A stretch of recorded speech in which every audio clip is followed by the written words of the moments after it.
man, listen, I'm here talking to you about the Midwest Fire Weekend. That's going to be from July 31st to August the 3rd. Make sure you come out, your family and yourself. Support the ISUPK. It's a lot going on in the world today, man. America turned its back on us a long time ago, but now you get to see what's happening. In light of all of that, let's bring Blacks, Hispanics, and Native Indians together again with this Midwest Fire Weekend, man. This is the 8th one. Let's keep doing it until our king come back. Make sure that you support. Hit the GoFundMe. You'll see the information at the bottom of the screen. Hit isupk.com. Call the number for any questions.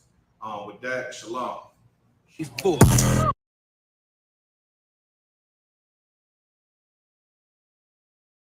Knows that the Lord is a man of war. Everybody knows that, right? Everybody. Hold on. Right. Ooh, wait. That's some good scotch. Get a hand to the brother who got this good scotch. Excellent scotch. Excellent scotch. That makes sure that a man of war does his job correctly. The why. Now, with that being said, everybody turn to Exodus 15:3. We'll talk about how the Lord is a man of war. Prove that the Lord is about warfare. Who got it? Go ahead. Exodus chapter 15, verse 3. The Lord is a man of war. Who? The Lord is a man of war. You see, the Lord is about how likely is he to show up? Is he a kill boy? Training. Right. The Lord isn't about games. He's about what he can do. On a G, folks, every time I want to do something right, it ends up being wrong. I come around these friends and they give me a bad mindset, man. Man, I hope this Real Nigga Academy is what Osh was talking about. In this life, there's always going to be someone or something that's going to try to stop you from coming into the truth. The question is, what are you willing to do or to give up to gain the keys to life? Matthew chapter 10 and verse 24. All right, we'll begin with verse 3. Go ahead. Matthew chapter 10, verse 24. The disciple is not above his master. Come on. The what? Against the wall. The disciple Against the wall. above his master. Put your hands on the wall. Spread your legs. Someone who's learning to be disciplined from a master. Is there a bit like the Japanese, the Chinese, say, and all that? All right. Above his Lord. No, the servant above his Lord. Hey, what you doing with a gun? Up against the wall. Turn around. Up against the wall. Nobody should do that. All right? At all. Read. Of course. Is that anything you have? You have anything else? No. All right, come on, have a seat. Soldier is not above his lieutenant. He's not above. Hey, what we doing in the class? Hey, listen. In here, if you got a question, What if we you doing got in a the class? question, listen, shut your mouth. In here, what you do is you raise your hand first, and then you wait till you call on, and then you acknowledge. Go ahead. What we doing in this class? In this class, you know what we do in this class? I'm teaching you how to be a knucklehead. You've been a knucklehead for way too long. What I'm doing in here is I'm teaching you how to not be a young nigga, but I'm trying to show you how to be a young man. That's Right. You understand? Nigga, let me tell you something. Well done, soldier. You've walked through the doors. Now class is in session. Ask every question that you can. Take the answers and apply it to your life so that you can be the man that the Lord wants you to be and the man your people need you to be. And of course, these are the things that you needed to know on how to become a man of God. You understand? Peter felt the same way. You're going to have to lose your life to get a life. Mark chapter 10 and verse 28. Give me that. Who y'all heard me? Y'all heard what I want? Yeah. Most High Christ. Let me get that scripture. What's up, young man? If I can. Where's the science in the book? That's a good question. That's a great question. Give me 1 Peter chapter 4 and 12. I'm gonna show you your science because you have a certain science tonight that I want you to understand. So let me get 1 Peter chapter 4 verse 12.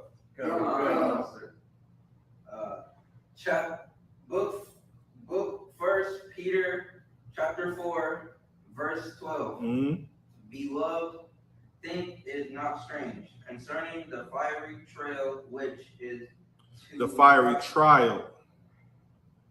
fiery trial, which is to try you as though some strange thing happened unto you. You remember that fiery trial that happened to you when you came to the school and them young men was with you and they was trying to get you to go ahead and go and jump in the Kia car, and they had going to get about some money, and they trying to get some munyon and some honey, whatever the hell they was talking about. They tried to get you to go into a Kia and die with all the other Kia boys. But you know what? You told them, nah, I'm going to go into this real nigga university. That was heavy. That was a fiery trial.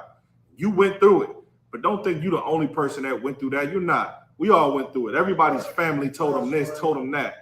But you know what? You've been coming here for the past 60 days, 90 days. You've been here. 3 months ago, this happened. But today, I want to highlight you because you've been diligent. You've been diligent. So today, listen, anybody can have their day, but today it's his day. Young nigga, get on up here. Give him a hand, Aki. Give him a hand.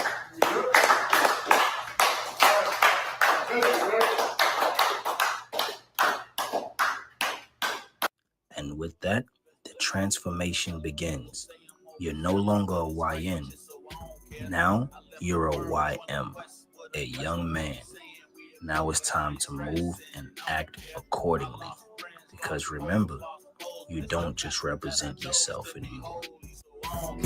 If you're not my people, we ain't equal. Yeah, I said it. You can press it and address it, share it. Indians, we are the Israelites. Can I get an amen? Amen and hallelujah. The ISUPK are the real priests and prophets in the earth today. Listen to them. Amen. I'm not even fit to teach this Bible, and I've taught it wrong for so long. Just listen to the priests of the ISUPK. Y'all hear me? We all just need to get in all black and start our 90 days, because Christianity isn't the way. Yes, Pastor.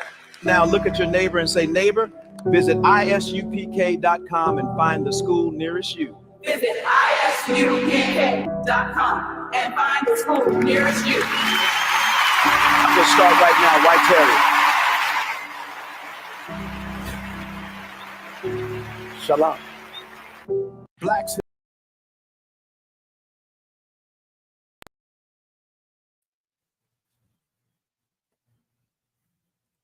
We live? All right, Most High Christ. Hey, get a Lord ahead, Aki. ISUPK Milwaukee, this is captain's class.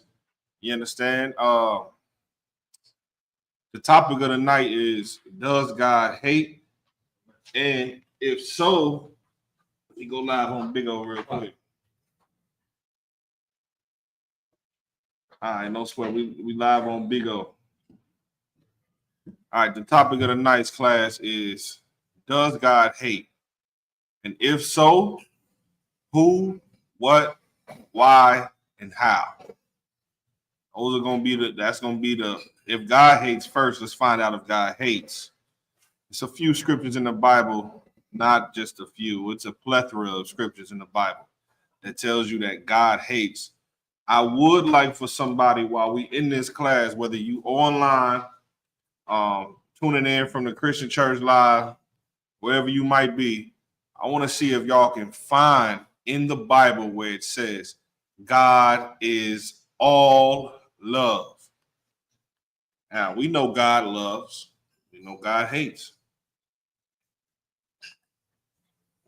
Matter of fact, let me get that first.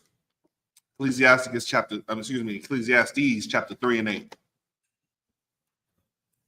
Let me get that first. Come on, y'all, quickly. Ecclesiastes is right after Songs of Solomon. The Proverbs, is it? Right after Proverbs, before Songs of Solomon. All right, let's get it. And Ecclesiastes means the leaders, the leaders that your elders, the people that made this book were the ones that were in charge of the nation of Israel at the time.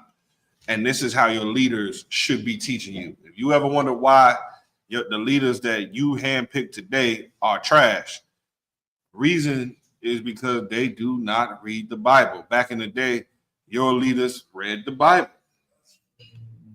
Who got the scripture? Whoever got it, let's read. Ecclesiastes chapter 3, verse 8. A time of love and a time of hate. Do me a favor. Let's let these young men read. Let these young men read. Give it to young man Nick. I know he got it.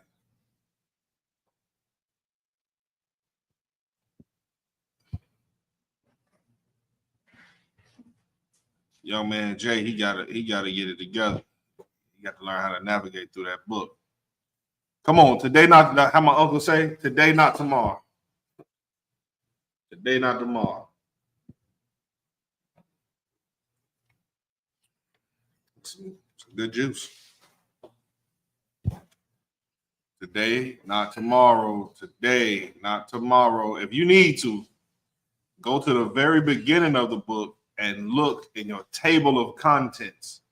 Your table of contents will tell you where it's at. And once you find it in your table of contents, then you'll be able to read it. Before you read, you want to call out what scripture you're reading so that everybody online and in the class can know exactly what you're reading from.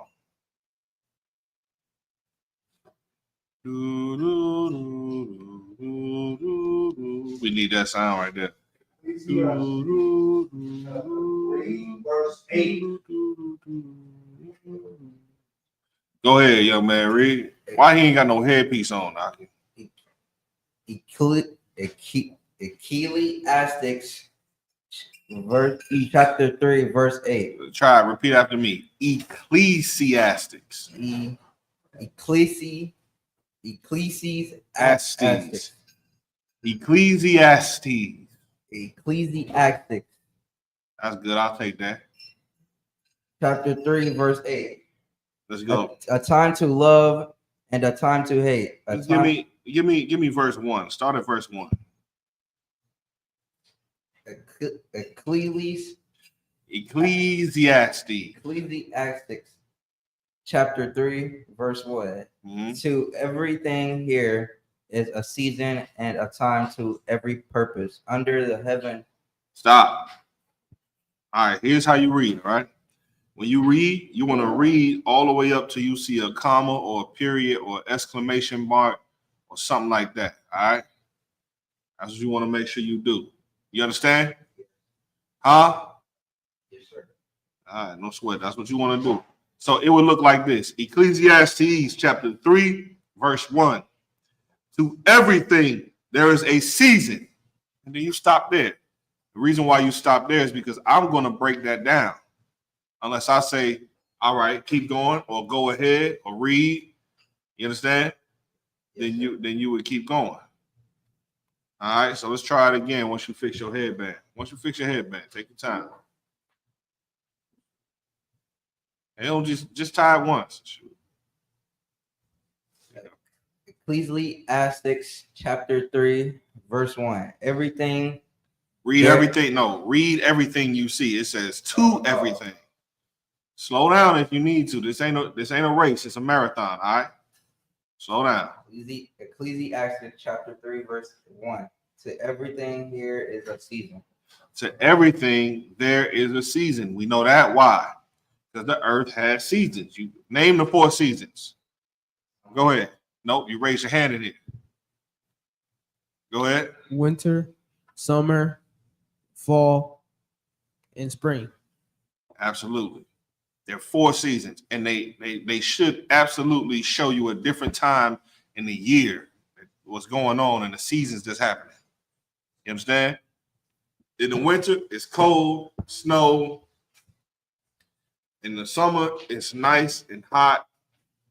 In the spring, like right with it's rainy, humid, moist, kind of warm. And then in autumn, you know that you're coming into the autumn because the leaves begin to fall. This is just what happens. And it's just how the cycle of life is. The cycle of life is like that.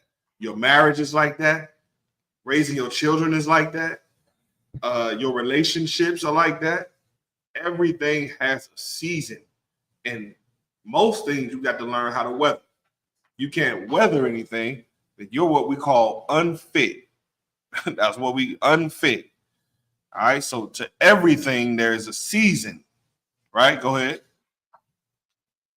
I want to call. And a time to every purpose under the heaven. And there's a time for everything under the heavens. Meaning, what's under the heavens, y'all? Where is the heavens? Point to the heavens. All right. Heavens is above, right? Point to hell. Hell, point to it. Point to where hell is. All right. You was using the wrong finger. You know that finger broke, so you're doing this. All right. So heaven is up there. What's under the heavens? Raise. Stop blurting out like that. Go ahead. Earth. So it says that there's a time to every purpose on earth. Now, what would be a purpose on earth? What is a purpose? Go ahead. To serve. Say that again. To serve. A purpose? No. Your purpose is to serve the Lord, but no. There's a purpose or damn, I want to give it to you. Why you do things. You understand? Let's put it like, go ahead. Give your mama the mic. Get up and he'll get it up and get it to you. To survive? No. Okay. What I'm asking is, what does the word purpose mean? Purpose means, yes, our purpose should not be to survive. Our purpose should be to live. Living and surviving, two different things. What black people doing in America, we survive with nothing. What white people are doing is living with everything. There's two different lifestyles. They don't worry about what we worry about. When they pull up to the pump, they're not making life decisions whether I should get gas or toilet paper for my ass. They're not thinking that. You understand? They thinking, I'm going to get this gas. And they're not saying, hey, let me get $5 on pump one. What they saying? Fill her up. You understand? They don't have money problems. We do.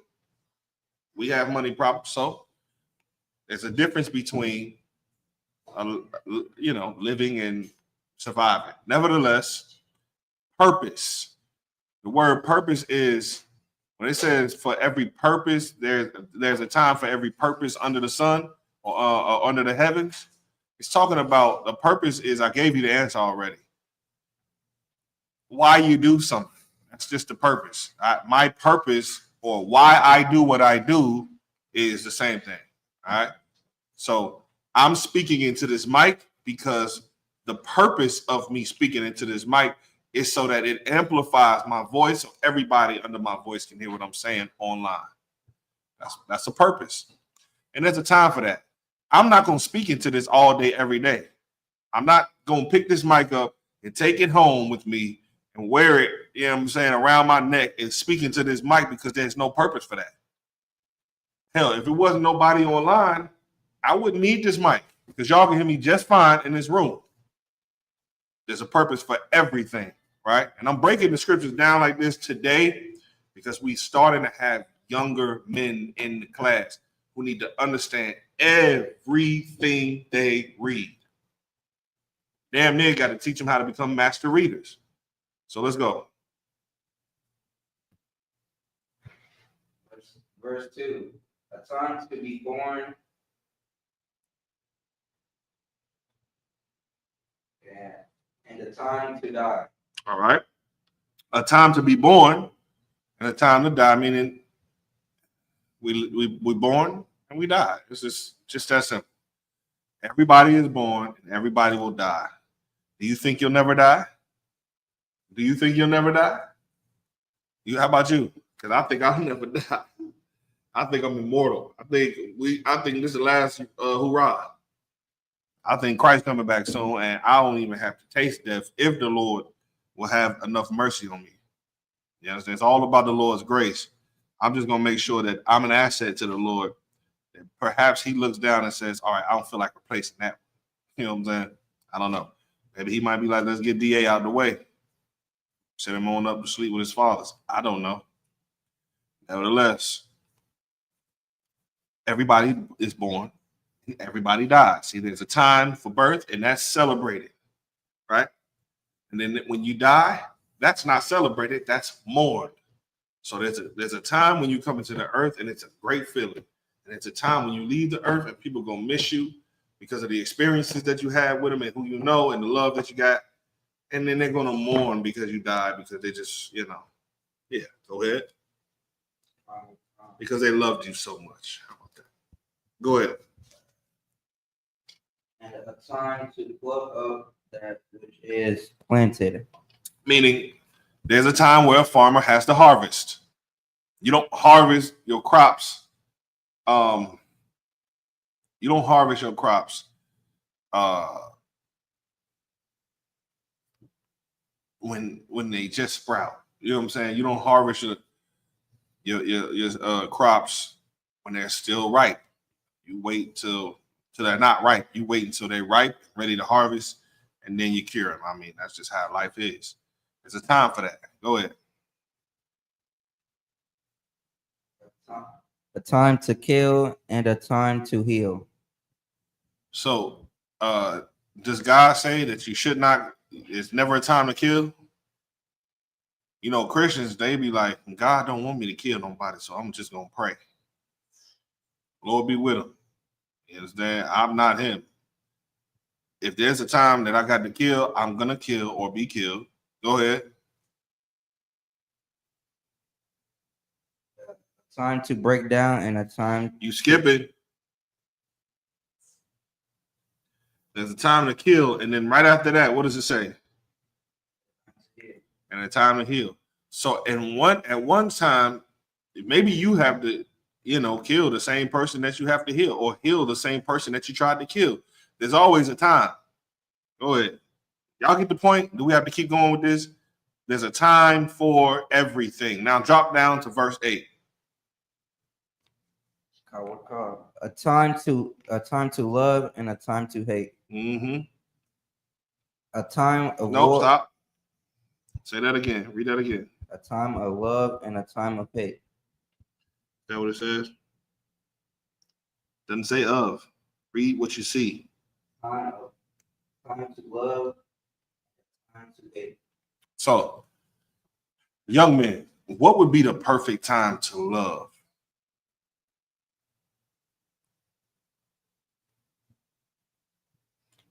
It's crazy. Crazy, you don't even know. Go ahead. I think now would be a perfect time to love your black and brown blood sisters, that this might possibly be the end. So you be the best great person you can show love to those that you need to show love to. Absolutely. Give her a hand.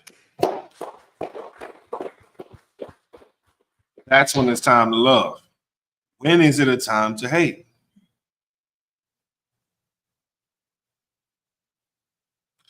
On you again. When the Most High comes and slaughters our enemies. No. Yes, but no. There's a time to hate today. There's a time to hate today. All right, I like to use this analogy a lot. Think about it as if there was, I'm just going to use white and black because that's the common races in America that have the highest level of animosity towards each other. If you have an innocent little white baby, you have an innocent little black baby, and both of them are hungry, and if they don't eat and drink right now, they're going to die, but you only got enough to nourish one. So if you share it with them, that's not enough nourishment for them to live. One has to get the whole meal, the other one gets no meal, or else they both die. Save one. Who are you going to save? Raise your hand. Go ahead, Tom. She's going to save her own race, right? So to speak. That's what we're talking about. Why? Is it because you love your race, right? If you love your race in that instance, then you have to give your baby the food. Can't give the white baby the food. And you can't share the damn food. If you are too kind and don't know that it's a time to love your own and hate the other one, and hate doesn't mean how white people hated us. White people hated us in a way where they hung us, wiped our identity out from away from us. They beat our culture away from us. They essayed us, meaning they sexually assaulted us. They buck broke us. They put us in a situation of poverty. They forced us to work for them for free for centuries. They became the richest country on the world, and then now they hate you in a different way. They was lynching you, using terrorist acts. Every time you built up a city, they would bomb it or blow it up or shoot everybody in the damn vicinity and destroy everything you had. That's called, like, here's history for you. In the 1930s or 40s, in Oklahoma, Tulsa, Oklahoma was a Black and Hispanic community. It was building up. They had everything of their own, bro. Imagine this. Imagine when you can go to the doctor and every doctor there is Black or Hispanic. That sounds like that'll never happen, huh? There was a time when it did. Imagine if you go to the bank and the owner of the bank is Black. The workers there are Black and Hispanic. The money that you have in there is Black money, because you take the American dollar and you circulate it around the city 9 to 10 to 11 times. When they get in the bank, that money done circulated and fed your whole community. Imagine going to the grocery store. This is in a time of segregation, y'all. Imagine going to a grocery store and there are no white people there. White people don't run it. You understand? There's no East Indians. There's no Chinese. Just Black, Hispanic, and Native Indians. Imagine that. Wouldn't that be great? Imagine going to the playground and all you see is Black and brown people loving each other. No drug epidemic. No whores standing on the corner. A woman walked into my slave the other day with, brother, literally a tank top and a thong. That's it. The tank top was revealing. She might as well not even had that on. And it's children in here. All in the front. The little boy, I can see the little boys, they looking at that thing like, they don't need to see that. Imagine a place where you got women who dress in a decent manner. It's like what I'm saying, you have never seen before, have you? Where you had to go to school and all the kids at school was Black or Hispanic. Not one white person. Not one. There was a time when it was like that. And we were free to a certain degree. And then they bombed it. They bombed it. I've been there before. Called Tulsa, Oklahoma. I was there. So there's a time to love and there's a time to hate. Obviously, the earth is in the vibration of war right now. So wars going on, wars and rumors of wars. And the topic of tonight's class is, does God hate? Young man, can you answer that question for me? Does God hate? And if so, how do you know? Say it with your chest. Go ahead. God does hate. How do you know? Just look at us. We have black skin, protect us from the skin, and white people have no pigment in their skin, giving them sunburn. We have.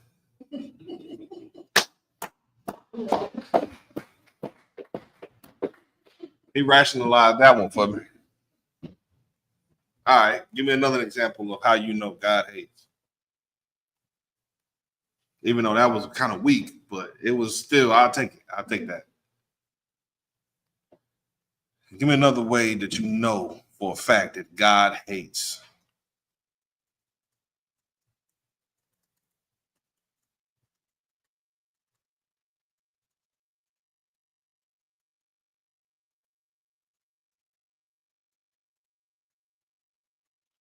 For time's sake, somebody want to help him?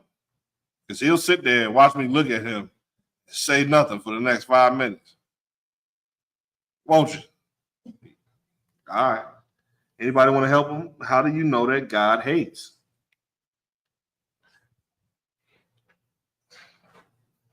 These sisters are hurt. They go to the gym way too much.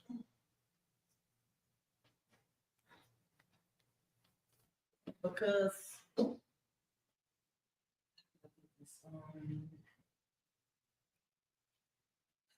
he hated what we did back then, so now we get punished for the things that we did. The law that we followed. Absolutely. He hated what we did, so now we get punished for. Absolutely. Give her a hand. Here's an even better way to know. Somebody will come get the mic from you, okay? Here's an even better way to know that God hates. What you ever seen a movie called Paid in Full? Anybody ever seen that? Raise your hand. Paid in Full. I seen it. Babe, you seen it. You just don't remember. Paid in Full. Well, Richard Porter and Alpo was trying to get AZ to get back in the game after he got shot. All right. And what was Cameron's reason or Alpo's famous quote that he said to that man to get him back off the couch? What did he say? I know you know, Kananya.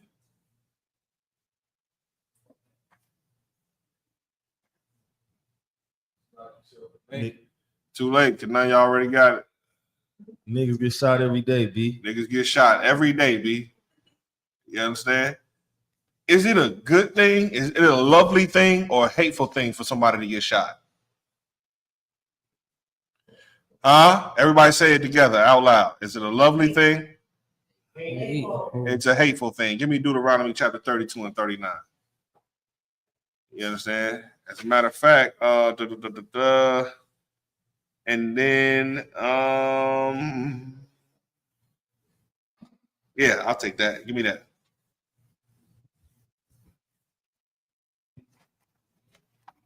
This is the book of Deuteronomy, chapter 32, verse 39. See now that I, even I, am He, and there is no God with me. The Lord said, what? See now that I, even I, go ahead. Am He. Am who? Am He. Am she. Am He. Mother Nature. Am He. Am He. Listen, let me tell you something. I just have to say this, y'all. Hey, sis, God is not a woman, and if He was, we'd be screwed. You understand? Wouldn't be no more races. It'll just be flowers on the earth, honey, butterflies, hummingbirds. What else women like? Won't be no humans on earth. Y'all have been fed up about that. Get out. Everybody got to go. You do not annihilated everybody. If God was a woman, it'll be avatars here. Yeah, y'all will create cat people. What else women like? Teddy bears, gummy bears. It'll be Care Bears world. That's all it'll be. Clouds and rainbows and Skittles. Lovely things. Probably no male animals. They just probably, get rid of them and then want you back once they're gone. Y'all just help me out. You get me right when I'm wrong. Women don't want you there until you're gone, and then they want you back. And then it's too late. Well, if God was a woman, that would have been happened, and it had just been too late. Been too late. God been crying and be raining on the earth all day. I'm just playing. When God cries, it does not rain on the earth. All right. That's something that stupid Christians tell you in Sunday school. Why is it crying outside? Why is it raining outside? Because God is sad. Go ahead, sis. I'm sorry. The angels are sad. So now it's raining on the earth. Why is it thunderstorming outside? Because the angels are sad, right? Because God is angry. Okay. What's the other one? Why is it a tornado outside? Because God farted. You can't make this up. That's what they be saying. All right. So read, please. Come. And there is no God with me. Yeah, ain't no gods up there with him. Ain't no Mother Nature. There is no Zeus. None of that, man. None of that. Go ahead. Come. I kill and I make alive. What did the Lord say? I kill. The Lord said he what? I kill. And God is all love. Love is not killing. It ain't getting shot. The Lord said, I kill. Go ahead. And I make alive. He is the one who heals people as well. Go ahead. I wound and I heal. So when you get shot, what happened? Go ahead, young man. What happened? When you get shot, who did it?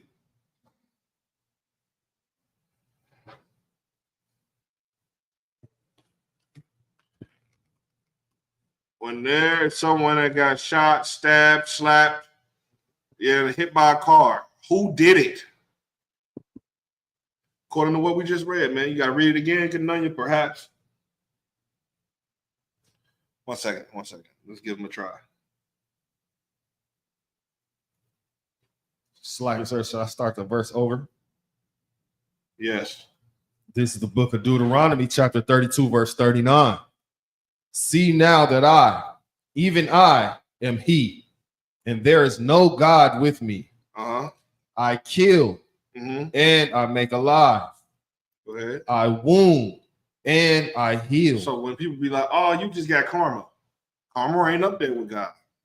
Most High is up there. Karma's not up there. Stop saying that was bad karma. That was the Lord. So when somebody gets shot or stabbed or strangled or, something bad happens to a person, you lose a foot. What? Why does that happen? Go ahead, Kanaya. Salakia, sir, I just wanted to add in, they say you're lucky too. Like, you're lucky. There was a God name that was luck come from fortune.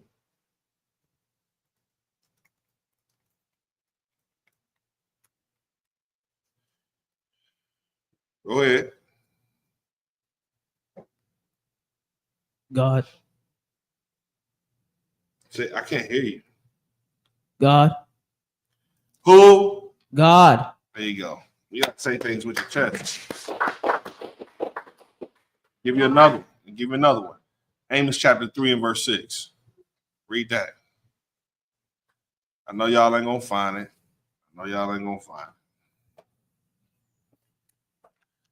I be having trouble finding Amos.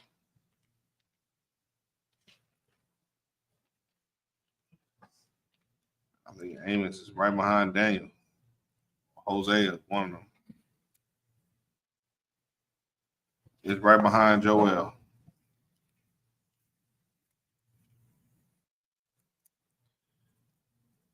Amos chapter 3, verse 6. Let's go. This is the book of Amos, chapter 3, verse 6. Shall a trumpet be blown in the city? What does it mean for a trumpet to be blown in the city? Y'all ever seen those medieval type of movies? And whenever an army is coming to somebody else's kingdom, what happens? How do the people know and start panicking when something happens like that? Go ahead, sis. Yeah, they be like, that means, go duck.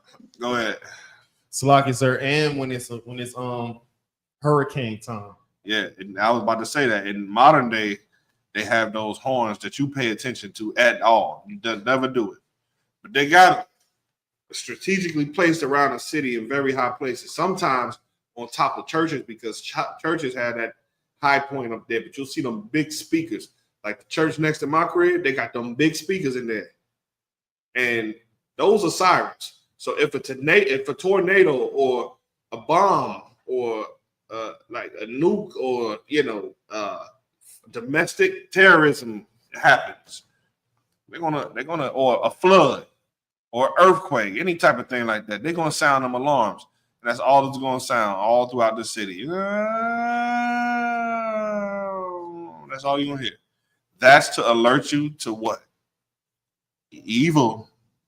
Evil is coming. Not good. Something about to happen to you. You better listen to that alarm. Go ahead. Come. And the people not be afraid.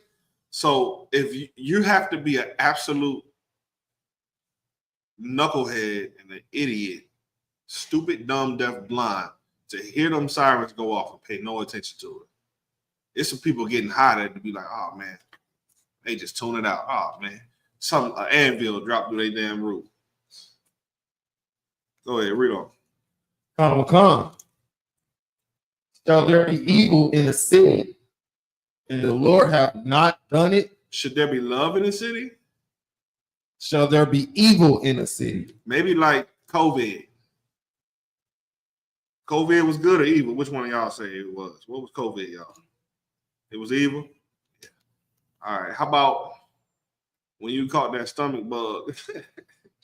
You was throwing up and boo-booing at the same time. Was that good or evil? It was evil, yeah. When you stubbed your toe, because you didn't want to slow down, did that feel good or was it evil? Like everything that happens to you, you better ask yourself, why did God allow this to happen to me? Is the Lord trying to have me focus in on something? Like if you go outside and your tire flat, I think to myself, man, why is my tire flat? Like, what did I do? Like, what the Lord want me to see? Or what is the Lord keeping me from? You understand? Your tire can be flat because he wants you to go get your tire fixed. While if you would have been going down the street at the time where you would have been going down the street, would have been a shootout there. You probably would have got smoked. Like the Lord does things that I don't even understand yet. I try to rationalize them. I just, if a man of God will always consider why things happen to him, whether they be good or bad. If not, you're a dumbass. Don't just be sitting here. You walk outside and see a $100 bill on the floor. You'll be a dumbass to just pick that $100 bill up. But you know who picked that $100 bill up? Who will pick that $100 bill up, young man? No questions asked, huh? White man. A little closer to home, brother. Who? The black man. Who? Which black man? The Negro. If you walked outside right now and before you got in that car, you saw two 50s on the floor, what you finna do?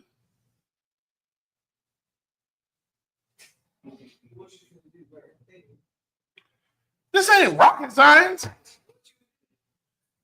Nigga, if you went outside and saw $5 on the floor, you picking it up. Go ahead.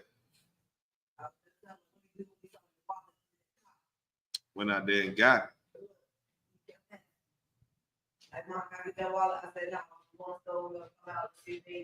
Good money. Come like this, if you could, please.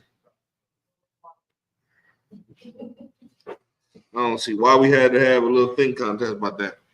And listen, let me tell you something. You will go outside and think, oh, I found, let's say it was $500 on the floor. 5 crispy blue Ben Franks on the floor. What you gonna do? Pick it up or leave it there? Pick it up. Exactly. Here's what you, being young and dumb, don't know. People who kidnap people put drugs that'll pass you out right on them bills, like fentanyl, and all it takes is an itty bitty little crumb of fentanyl for you to touch it, and you overdose, you OD. They'll pick you up, put you in the car, hit you with some Norcaine, take you where they need to take you to, put you on an IV, and pump you back to health, and then be pumping something else because you thought $500 looked good. I mean, we live in a city where a little boy got abducted the other day, 7 years old, right in front of his house. This ain't nothing far-fetched, I'm telling y'all, bro. You understand? Stop. No, you can't be gullible like that, though. So the Lord is the one that's doing the evil, man. COVID came because the Lord sent it. Hurricanes come because the Lord sent it. Flash floods come because the Lord sent it. A Sisters Monthly comes because the Lord sent it. That chlamydia came because the Lord sent it. I'm just letting you know. He is the Lord of hosts. It's some thirsty niggas out there. You understand? And they don't give a damn. If it look good, gotta be good. Until it ain't.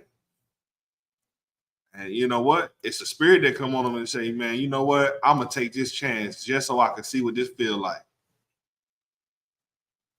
Brother, it's things like AIDS out there, brother. That hurt for life. You don't want that. You hurting for life. You're gonna be like Easy-E. It's a young nigga from the, what? A young nigga from the from what he say? Give me what the damn. Oh damn! I'm just a young nigga from around the block. I don't know. I don't know what the hell. What do you say, man? It's good. It's always hard. Yeah. The boys in the hood is always hard. Pause. You know, and there you have it. One day he vibrant, easy. But damn, how I forget the songs, man? Easy. Who they want? Man, I don't give a fuck about them songs. A lot. One day he was healthy, and the next day he just was not, brother. He was on tour making bad decisions and putting a woman at risk that he was actually married to. And then when he was in that hospital bed, I bet you he started thinking, man, what did I do to offend God that I didn't even, you know what I'm saying? Now he's asking God, can you please take this AIDS from out my blood? Don't work like that now, brother. Make better decisions. And it was the Lord that did it. Now, yes, we've determined that God hates, right? God hates? Yeah. How about Israelites? Does God hate Israelites? You shaking your head? Yes. Now you got to explain. God hates Israelites. Explain. Both of the sisters shake their head. Yeah. I believe that he hates the actions that we have done, but he loves us. But he hates what we're doing. Oh, okay. You? Go ahead. Ma'am? Same thing? I'm looking for it right now. Ecclesiasticus chapter 12 and verse 6. He hates when we mess up when we know. Yeah. What not to do. That's a fact. So on a national scale, yeah, the Lord loves Israelites. But then there was a time when the Lord said, I'm good on you, Israelites. You understand? I'm good on you. And threw us away because we wouldn't obey him. Threw us away. In Jeremiah, you'll see it. He was like, listen, because Israel don't keep my laws and hate my commandments, I'm going to do away with them. Also said the same thing about Judah. Judah and Israel are the same nation. You understand? Now, anybody can get me Ecclesiasticus chapter 12 and verse 6, please. I want for all my sisters to understand how the Lord operates. All right?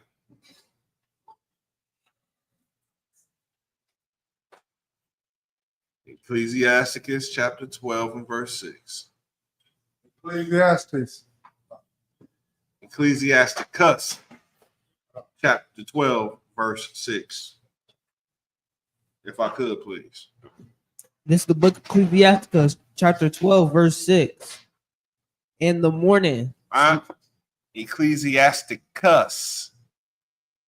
So you have Ecclesiastes and you have Ecclesiasticus. Does God hate Israelites? That's the question. Go ahead, you may. Ecclesiasticus chapter 12, verse 6. For the Most High hated sinners. Say that again. For the Most High hated sinners. Who are the only people that can sin against God? According to, one second, somebody already got the mic. Go ahead, sister. Israel. Yes, because sin is, because the scriptures say, for sin is the transgression of the law, right? Who did God give the laws to? Israelites. So when he says, read it again, for the Most High what? For the Most High hated sinners. The Most High loves sinners. Hated sinners. The Most High hates sinners. How many sins do you have to do to qualify if the Lord hates you or not? Reply out. Well, I'm gonna ask you this. It's a better question. How many sins must you live in for the Lord to hate you? There's a difference between sinning and living in sin. Y'all don't understand that statement that I just made? I said there's a difference between sinning and living in sin.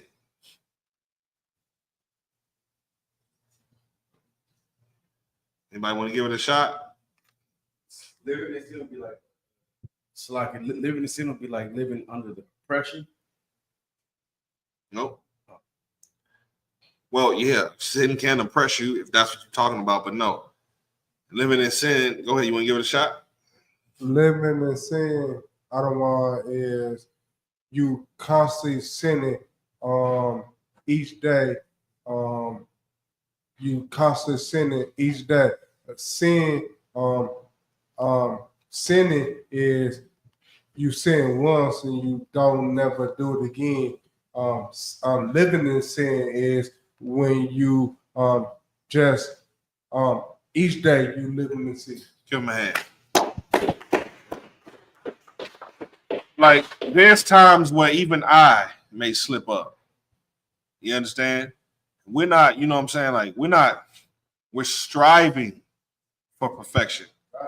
You see what I'm saying? But sometimes you might miss the mark sometimes. It's not like that's what you made it a habit to do. You didn't make it a habit to do that. Go ahead. No, you ain't playing when you put that fragrance in myrrh. Now you might have to open the door, priest. I can't even breathe in this joint. Yeah, I can't breathe. Nah, you open the door. I don't open the door, huh? Yeah, hey, listen. What they say, the presence of the Lord is here. The presence is definitely in here, brother. Open the door, please. The water. Kind of a concert. I just had a question. What would be the difference if you know you're not supposed to do something, or like you're not supposed to do what you were about to do and you deliberately do it anyway? What the difference? I would say some people, and when it comes to breaking habits, haven't perfected breaking the habit, but their mind is fighting against that lifestyle. And they trying their very best, but they just can't break the habit by themselves, which is why it's always good for men to come into the school so you can be amongst men that have mastered doing this and they can hold you accountable. They know what it look like. It's just like somebody walked in here high. You know what that looked like. They could be probably trying to fight, but it's not strong enough to do it. Or let's say there was a sin that you didn't know, but you committed it and you kept committing it over and over and over again. Some brothers don't think that, watching porn and seeing another man's rod is a sin. But it's in Leviticus. That's right. Not supposed to see another man's nakedness. It's in there. But here you are. America didn't teach you that watching porn was unlawful. I'm just telling you, it just is. Ain't nobody in here just gonna sit here and say, "Oh, when I was in the world, when I watched porn, all I did was watch women." No, that's not what you did. You didn't know you was gay till you came into the truth. You had no clue you was gay. You were damn near on the borderline of it. Every time you watch it, you like, man, I don't know if I should be watching this, but you still did it. You this that close to being absolutely gay. And when you watch that, then you go in the boys' locker room after gym class or after practice, and you take a shower in there. Oh, there's some niggas in there doing it, brother. They hopping in the shower and they see each other naked. Sisters, I hope y'all don't think that this exempts y'all too. You should not be in the community shower next to each other talking about some, hey, sis, pass me the soap. Oh, sis, you got a birthmark on your stomach? No. Go ahead. So on what you're saying, when you in jail, you gotta take your clothes off so you could For they strip search you. You when in the shower, you wear your boxers. Yeah. Listen, don't send me to prison. They gonna be like, damn, we gonna call him wet clothes. I'm showering in my clothes. I'm hitting two birds with one stone. I'm washing my clothes and I'm washing me. Makes sense. I'll tell you what don't make sense, being gay. Go ahead, y'all. You do have an office called bird bath. You shower in your own cell. Save you from sin. All right, there. Shoot. I mean, but the cells is wide open. You could be butt naked. and a guard come by while you butt naked. Inmate 2503. What you doing in there? A lot of water. See your balls and booty out. Another man saw you naked. It's just, that's the place we live in, brother. You see what I'm saying? Some things you wish you can control and you didn't know, whatever the case may be. Trust me, I'm not making an excuse for sin at all. Do not sin. That's right. And here's how you do not sin. You have to learn what the laws are. Which laws apply to you? Let me ask y'all a question in here. As a man, is it possible for you to keep all the law? All the laws of God. Is it possible for you to keep all the laws of God? Go ahead. How about this? Let's take a poll. Let's take a poll, I mean. Raise your hand if you're a man or a woman and you think that it's possible for a man to keep all the laws of God. Raise your hand. Raise them high. Don't raise them low. Raise them high. Raise them low. Y'all don't know about that. All y'all wrong. Every last one of y'all wrong. You knew it? Tell me how you knew. Nope. That's just you. Salak. Nope, that's just you, sis. Go ahead, y'all. But didn't Christ say, be perfect like your Father in heaven is perfect? Right. He absolutely said that. But can you keep every law? But this is my question. Why you know it's a trick question. Right. So why would he have us trying to do something knowing that we can't do it? I don't think that's what he did. I don't think that's what he did. So he just wanted, our fall. He just wanted us to fall? As best ability, right? Okay, here's what you don't get, and this is why it was a trick question, because somebody on the street gonna try y'all one day. There's laws in Leviticus that just do not apply to a man. Like what a woman should do after childbirth is in the law. Can you keep that law?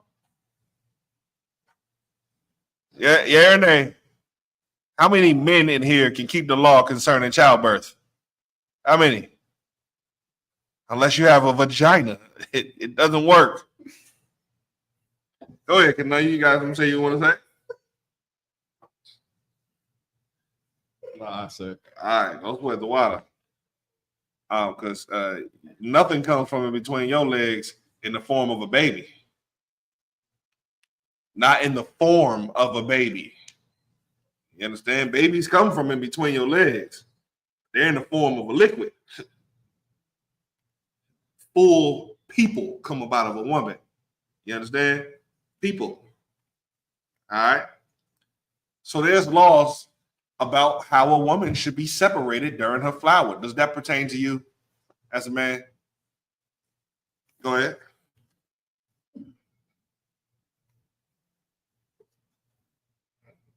I don't know if I should say. They're gonna, brother. Y'all got the internet? You ever been on the internet before? How about you? Yeah, you been on the internet? Pretty much ain't nothing you don't know, huh? Pretty much, right? Probably done seen it all. Yeah. How about you?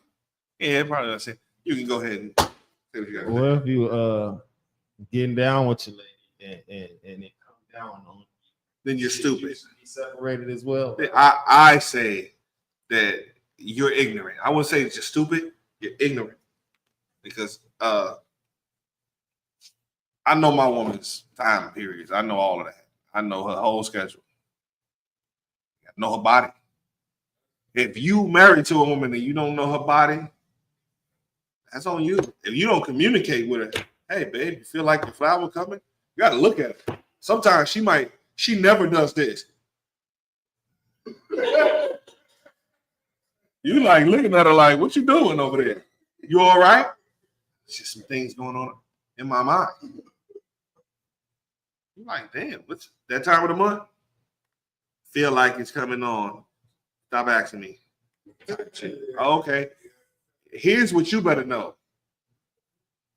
If your wife say, oh, it should be here this week, guess what you shouldn't be doing this week? Or at least as much as you can do. Go ahead. No, you should definitely prepare yourself. So, getting ready to sleep in the living room. Give him a hand. But you don't have to sleep in the living room. But yes, you understand? That's the mindset you have to have. Nowadays, women have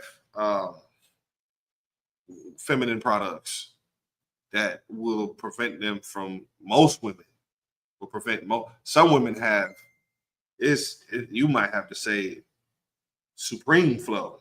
Can't even say heavy flow. I mean, they just got river flow. You understand? And you're going to have to sleep. I ain't sleeping on the couch. I'm telling you straight up. You can call me cruel if you want to. She going on the couch. I got to be separated from the room. You know, not just playing. Y'all, they look, they online right now. See, Cap is tyrant. It's abusive. I will put a bitch on the couch, though. So just don't be a bitch. That's all you have to do. See? It's always something, you know what I mean? But no. There's laws of war that don't pertain to women. You understand? According to the Bible,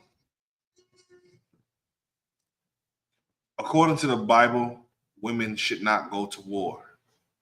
She's not a part of the army. She don't put on armor. She doesn't have a buckler and a shield and a sword. You understand? Axe or javelin. She don't have that. You do. So when it's time for the military to come, she stays at home with the children and the elderly, you know what I'm saying, grandpa, all of that.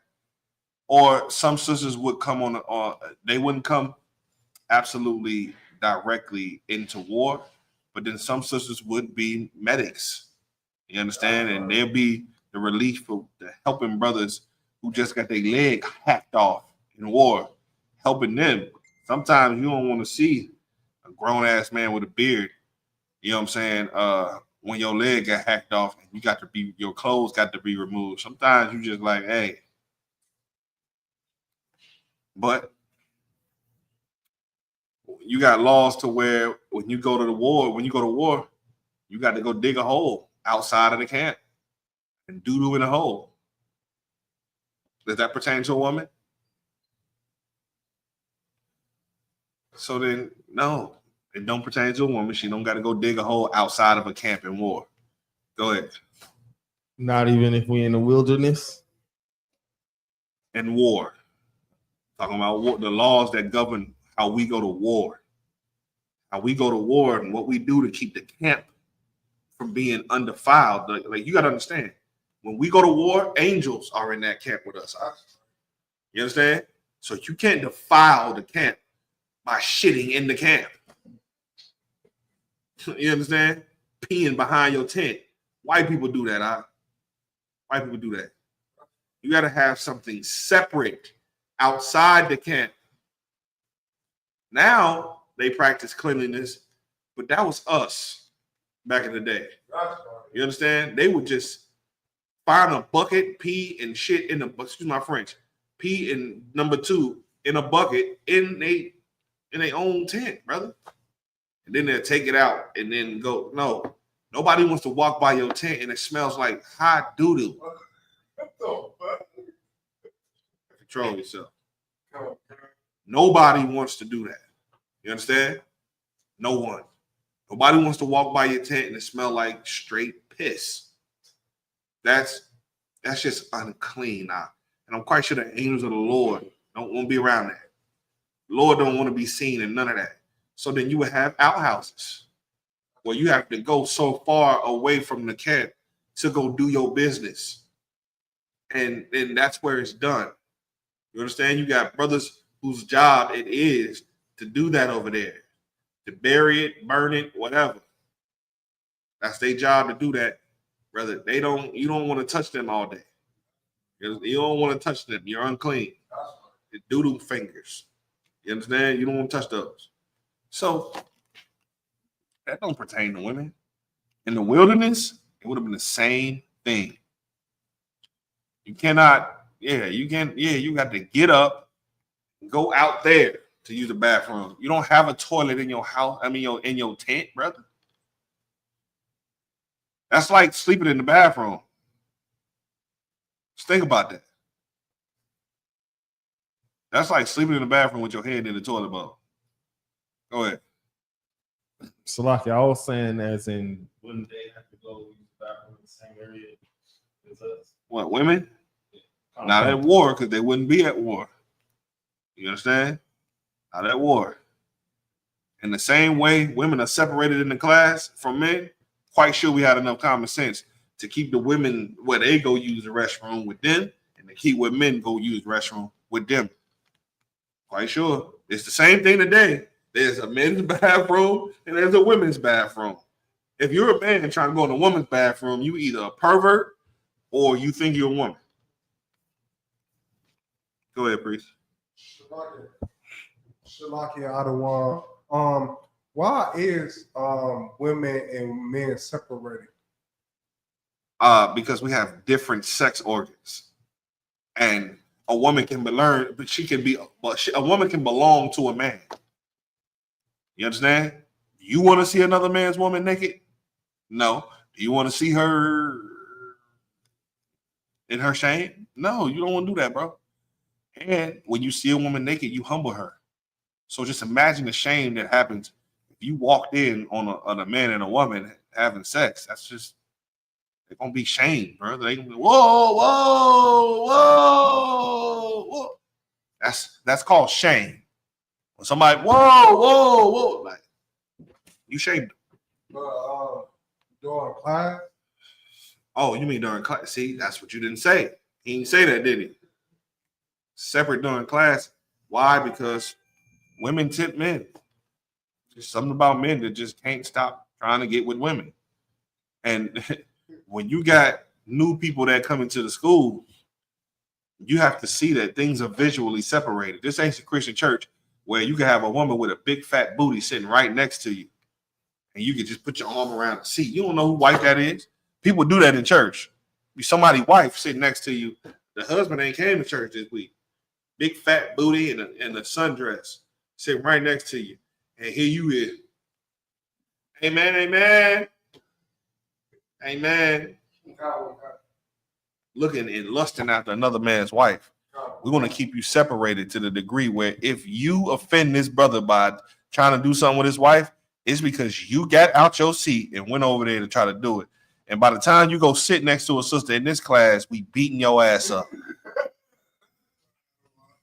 You ain't got to do that. You get the pardon, one pardon, before you even sit down. Hey, brother, nah, man, don't sit over there.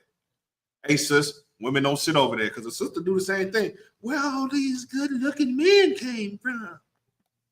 You know how it was the other day when we went on our mission to help bring that little boy back, and we was passing out flyers, and all the women was looking at you like you was Candace. They looking at Rapah like, boy, what's your name? They asked him his name. I'm Rapah, y'all. They didn't even have to ask him what it meant. He said, and it means healing angel. He looking at him like, they looking at him like this. You know what I'm saying? They looking at him like they ready to devour. Let alone Kananya. Kananya walking, but he trying to stay away. He already know what time it is. They looking.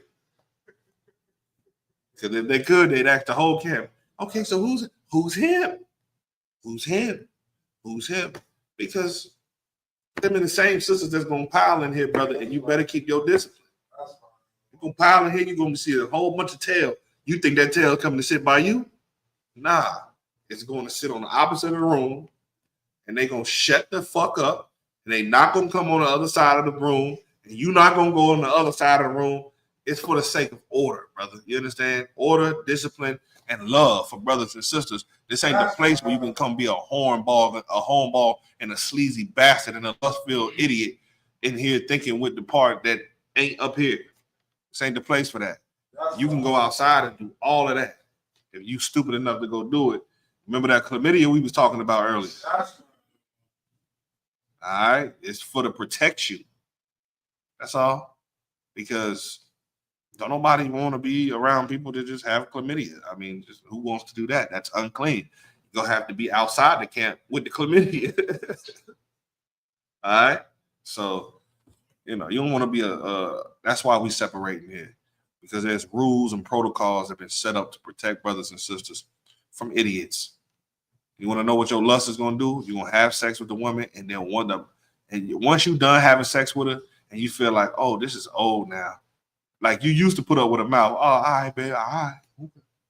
Once the sex old, it's like, bitch, say something else. I'll put you out the house. And you become an idiot. It's just stupid. I'm done with that. Too much to talk about. Go ahead. Shalaka, I don't want. I asked that because sister and a brother asked me at work, and I said they separate. I don't know why they separate. They just separate. So it's the same reason why you wouldn't wear pants that pertain to them. Ask them, should you wear apple bottom jeans as a man? Yeah, that's the logic. I mean, you separate things. You separate the sexes. If not, you're gonna have orgies. You just can't have orgies in here. You won't be a P. Diddy freak. Can't do that in the UPK. You understand? There's some people that come in here and be like, oh, you can have multiple wives. You can, but you can't have all of them in the bed at one time. That's what you can't do. That's what you thought you could do. They do that. I know where they do it at. It ain't in here. They do that in places that we don't go. It's a church right up the street. You know what I'm saying? Each house on this block, at least 8 out of 10 houses on this block, they all idiots. Go find them. Go be a friend with them. Any questions in the room before I continue on my topic? Go ahead, priest. It's like everyone, kind of going on from the last question I had when I was in the class.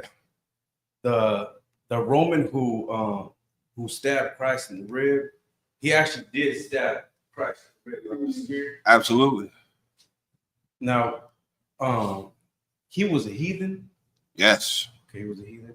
Yes. And that was a heathen that. So this is my question. So I have a few questions on that topic. Will this heathen that he had vision problems? Because so this is what I heard, right? That the heat is supposed to have vision problems, and he stabbed Christ to make sure he was dead, right? And the blood sprayed on him, and then he started realizing that his vision was getting better. That's when he kind of knew that, hey, this is somebody that is not one of us; he's superior. Is that recorded in the Bible? Nah, but it is on a movie called The Passion of Christ. Oh, that's from the Passion of Christ? Yes, that's propaganda. But let's go to it.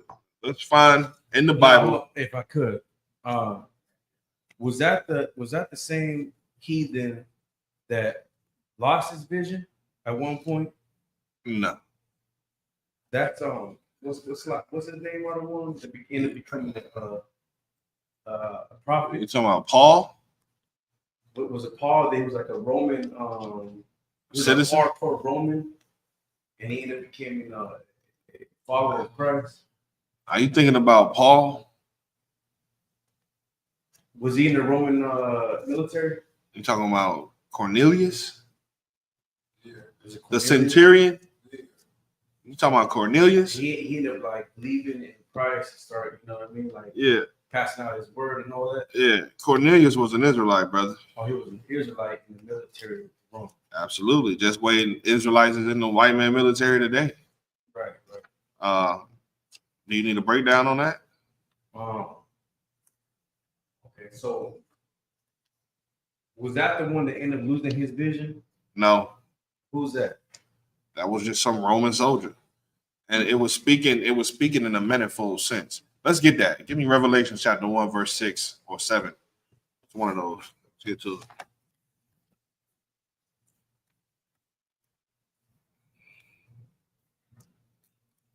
Yeah, verse 7. And then let's get when Christ was crucified. Is that in John? Let me see.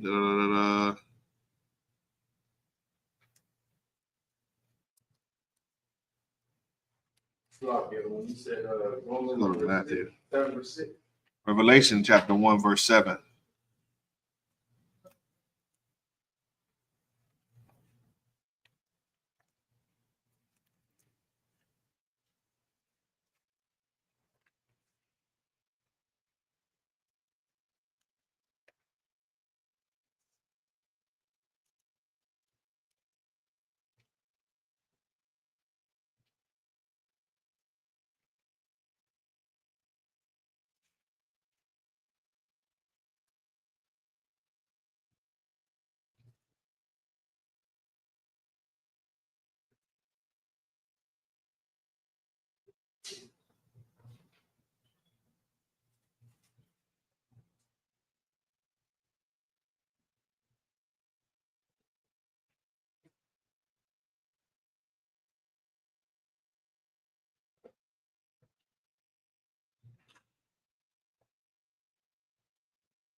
Any day now.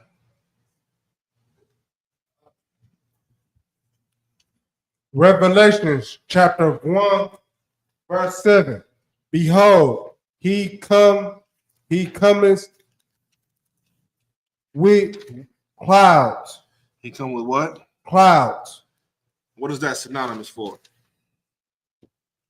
Go ahead. Chariots. Absolutely. Read. And every eye shall see him. Yeah. Ain't nobody gonna not see him.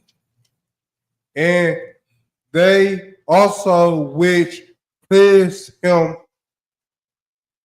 and all kindreds of the earth shall well because of him. And all that what him to him? And all kindreds of the earth. It said, and all that did what to him? And all that what to him? And all. I'm coming to you, Breeze. Also, which pierced him. And also which pierced him. That's him talking about the people that crucified him. We know that that the Israelites gave him up for crucifixion. But here's what you got to understand: the people that carried out the crucifixion were the Romans, the white actual Romans. Were the ones who served right under Pontius Pilate. Those were the ones who were told to go do it. So Pontius Pilate has a centurion. A centurion is an officer over or a captain over 100 people. That's a centurion in a Roman army. If you want to know about the Roman army and the rank of the Roman army, you could just go to YouTube and put what was the rank of the Roman army like. It'll tell you. You could be a soldier becomes very good. He moves up in the ranks. Once he's able to have 20 men, he starts with a band of 20. Then he gets to a band of 50. Then he gets a band of 75. Then he gets a band to 100. Now he's known as a centurion. Centurion is a high-ranking person in the military, in the Roman military. Go ahead. So when it pierced, like everything, like his hand didn't get pierced, right? His hands, his feet, everything. Those who crucified him. Go ahead. Yes, please. So in the crucifixion, does it explain somewhere in the scriptures where how people were crucified and saved? Well, it explains them being crucified, but then you got to go look in history. You know, like I was raised Catholic. Most of us raised Christian Catholic, right? And you know, we believe that his hand was crucified, punctured in his palms, and punctured in his feet. Well, I wasn't there, you know what I'm saying, right, to see whether it was like, so there's an argument to say, oh, they wasn't in his hands, they was in his wrist, or you know what I'm saying. I don't make that argument. That's a straw man's argument. The scriptures say that it was in his hands and his feet. So that's what I believe. I believe what I read. There is a scripture where it talks about where he got punctured at. It talks about his wounds, yes. Okay. Now I gotta now I'm gonna be all over the place on because you know I got questions on questions. I got you. So I also read. Well, first of all, does this answer your question? Yes, it does. About the piercing and all of that. Concert, yeah. Well, 1 second before you do that, sort of for the class's sake, when he says them which pierced me, he's talking about the race of people who carried out his execution. He already forgave his own race. This is how you know. He was on the cross. He said, Eli, Eli, why have thou forsaken me? But right before he said that, what did he say for his own race? Forgive them, Father, for they know not what they do. So he already absolved them from the Lord, or tried to absolve them from the Lord. The Lord got his revenge. You understand? But for setting him up for crucifixion, we did it. Christ said, Lord, forgive them, for they know not what they do. So Christ's mindset wasn't on punishing us. If we would have obeyed him after his crucifixion, when he said, once you see this happen, flee into the hills. We didn't do that. We were stupid enough to stay where we was at, and that's why we got what we got. But 1 second. But now, since he absolved people that he loved, which is his own people, in Revelation, he says to John, which is his own people, I'm coming back in chariots, and I'm coming back for the people that pierced me or that crucified me. And that race of people got to pay. There was the whole reason why he was even there. They was oppressing Israelites like crazy. He always been their enemy. They're always going to be his enemy until they're just not no more. Go ahead.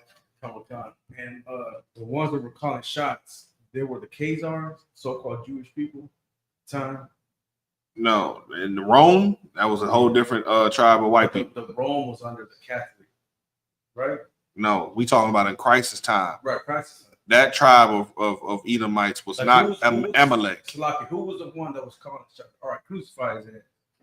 White Romans. Okay, it was Romans. Okay. It was just Edomites, Idumea. You understand? That's all. But then you have different dukes of Edom, and you have a hierarchy amongst the tribes of Edom, or the dukes or sons of Edom. So who was above the Romans? Amalek is the chief. right? Yeah, Amalek, that's the so-called Jewish man. Okay, got it. Absolutely. And that's who wasn't ruling Rome at that time. Well, what's it ruling? They're not at that time. Right. They might rule Rome today. Because sometimes the people in the world will say, well, if Jesus was a Jew, didn't the Jewish made that order to crucify Christ? Have you heard that before? Yes, I heard that. But what's the point? So that's what I was saying. Well, they think that the Jewish people are actually the Jews that was in the Bible. That's not true. No, but what I'm saying is, was it the Jewish people that was above the Romans? No, That made that order. No, because he was supposedly trying to not claim he was a Messiah, but they were like at the time, if you consider yourself a prophet or something, he's a witch, you gotta kill him. No. Christ was one of them people that they envied because he was the Messiah. Right, but it had nothing to do with Jewish people. Nothing to do with them. When Christ talked about them, it was talking about a prophecy to come. Mm-hmm.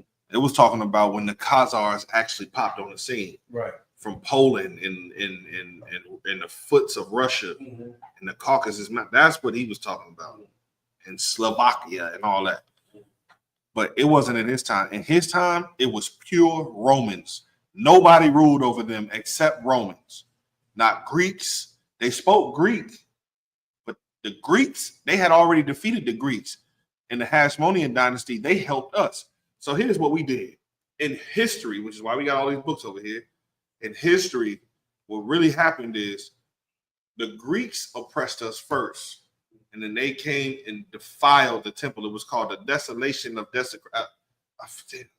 desolation of, what? I'm fine right now. Hold on. Let me not even do that. Desolation. Desecration. All right. Desecration of abomination or desecration. Where they desecrated the holy temple of the Lord. This was in the Hasmonean era where the Maccabees had to fight. So when you look in the Bible, you're looking at in the Maccabees, that's the history right before Christ came on the scene. And that was with the Greeks from Alexander and Ptolemy and Seleucid and Epiphany and all of that. Right. So, but here's what happened. We were fighting against them and we went to another group of Edomites and asked them to help us against the Greeks, which was their own people. And they did. And then right after they defeated the Greeks for us, you know what they did? They oppressed us like the Greeks. And then now you have the Roman time because they wanted the world power from the Greeks. Even though they was brothers, Romulus and Remus. You understand? They just wanted Greece. They wanted, because Greece was the empire, bro. Right. Greece was it. And they took Greece and turned it into the Roman Empire. What? Go ahead. I'm gonna come back to you, Aya. So I know the Jewish people was white people, but where was they at in the land? Because you said the white people you said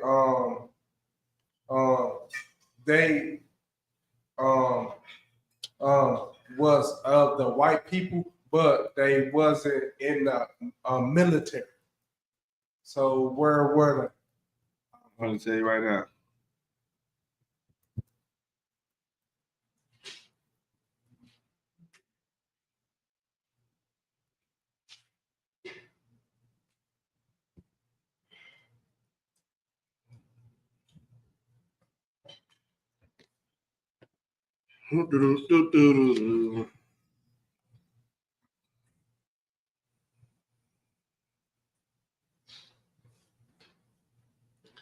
All right.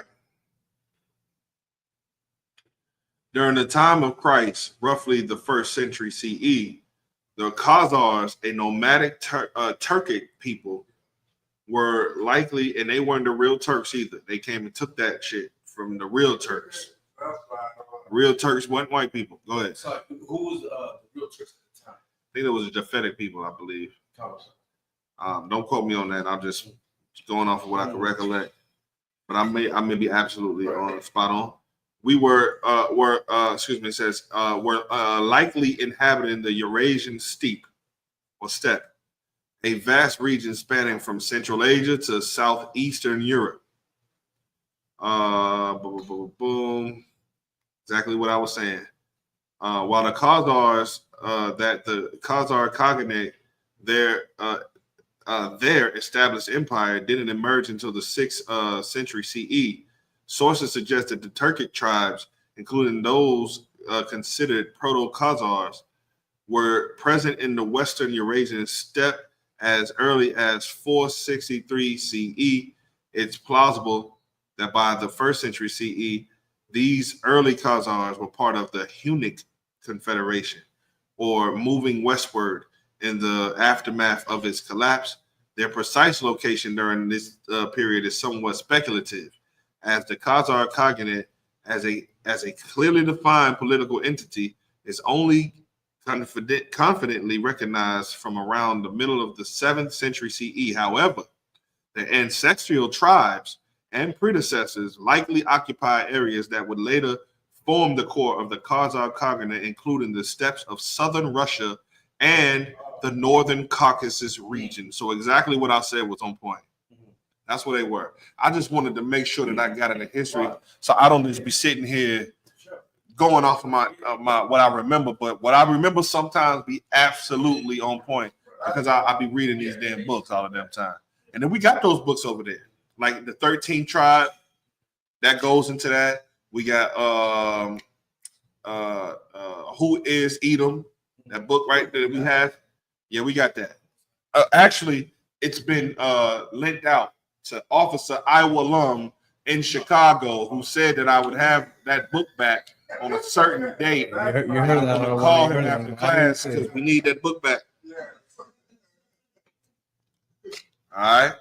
So yeah, that's an excellent question to ask, because these are the type of questions that get us into a real breakdown class. I want to encourage every single brother in here to go home and study. Have questions. If you don't, I know you're not studying. I know you're not watching classes. I know you're not, researching things in history. If you don't come and ask questions like this, then we just gonna have regular scripture breakdown class, and I'm gonna break down Cornelius in a second for you. But go ahead. So off the top of that, again, I want to lock you, but real quick, if you could, 'cause I know you mentioned it before, I want to refresh my memory. Some of the Roman, like for example, the Spartans, right?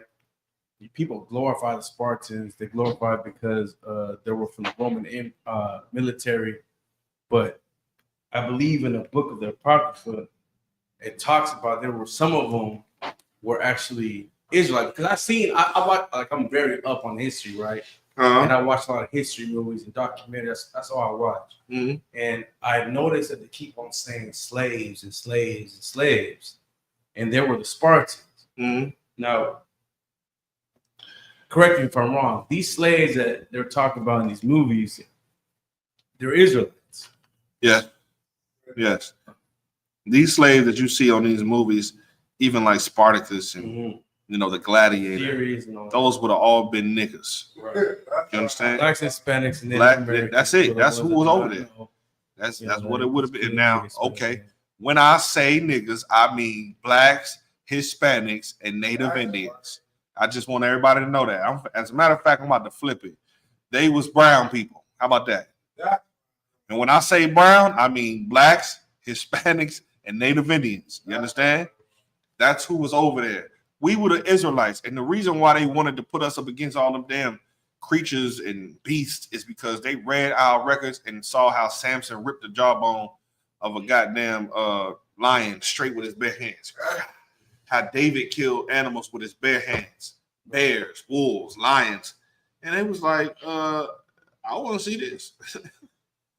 You understand? They heard stories about when we was fighting in the Maccabean and the Hasmonean Wars. We was fighting against whole armies that had elephants, and mighty men would slide underneath the elephant's belly and slice it, kill the elephants. They heard about that. They wanted to see, could you do that for real? You niggas can do that? And we did it. You understand? Go ahead.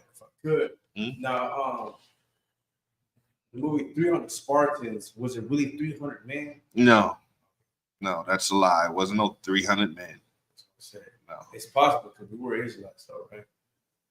The Spartans, gifted with that. Really. Yeah, but the Spartans weren't Israelites. The Spartans were not Israelites. No, those was devils. Those were devils. So who was the one that was? Because didn't I say this? Was the Spartans slaves? Did I say that? Or no, I'm playing tricks on. Yeah, no. Okay, the Spartans, Leonidas, people try to make that claim like, see, his name was Leonidas and it means lion-hearted and from the tribe of Judah and all that. Man, them was grade A devils. Okay, so Salah, if I could, so the Spartans that I was talking about earlier, because like I said, I watched a documentary and keep on mentioning slaves. There were not Israelites? No. Okay. No. And now, were Israelites present among that time? Yeah, Absolutely. I'm not talking about then. Now, and no, here's what I'm telling you. In the time of the Spartans, did they have black people like and brown people there? Yes. And they were considered Spartans at the time? Well, to be a Spartan was a nationality. It was just like being considered from Kentucky or Oregonian. You understand? Or yes. Now, what would the name be for the men that were actually in the battlefield? Well, you had to have a certain status to be in a war anyway. Obviously. I don't think you had it. No, I don't have it. No, I'm saying. I just want to know if there were Israelites in that battlefield. I doubt it. I doubt it. Okay. Because those Leonidas' most trusted people, I doubt it. I've never read anything that said that was a fact. Okay. You see what I'm saying? There's a lot of pseudo shit going around. The reason why I said this, because I have heard and I've seen a couple of things here and there that they said that the Spartans did have not all the military, but there were amongst the heathen. Yes, at that time we were amongst every heathen. Let me blow your mind about the ones that were considered Spartans and the ones in the military. Nah, brother. Here, let me blow your mind. Even if they were in the Spartan military, he didn't bring the whole military with him. You understand? He brought his choice men, and while he's fighting against them, Xerxes is coming with his army, and guess what type of people is in his army too? Israelites? Yeah, absolutely. Remember the time when we talking about Israelites were in that army. They was a conquered race of Persia as well. Right. You can read it in the Bible. You see his name, Xerxes, is in the Bible. Artaxerxes and right. I mean, the top Issachar was in captivity in Syria. Okay. Absolutely, yeah. You niggas was out there too. You know what I mean? So, yeah. But see, what I don't want black people to do is try to take credit for what white people did. Let them have their credit. Right. You know what I'm saying? They were gifted by the sword. Absolutely. Right. So are we when the Lord is with us. Yeah. See what I'm saying? So yeah, no. It is what it is. I got a book over here. See if there's a book over there called The Pictorial History of the Bible. Let me see.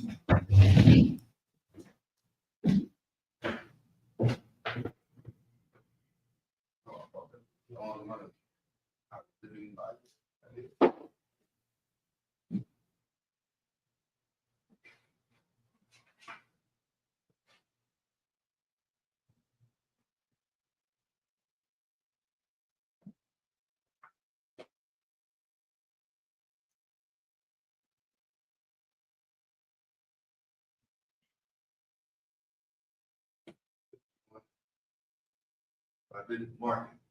That's me.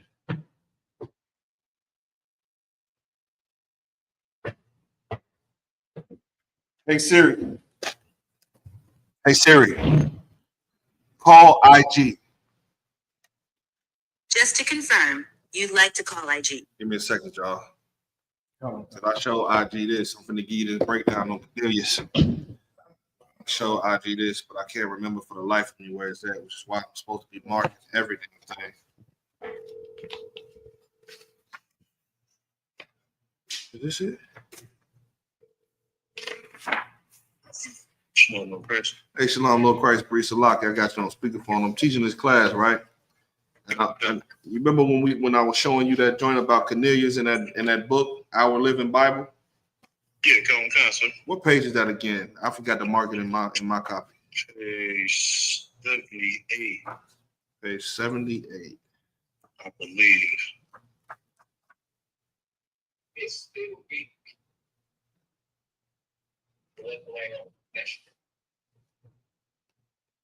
Or 75. I know it's 70. Excuse me.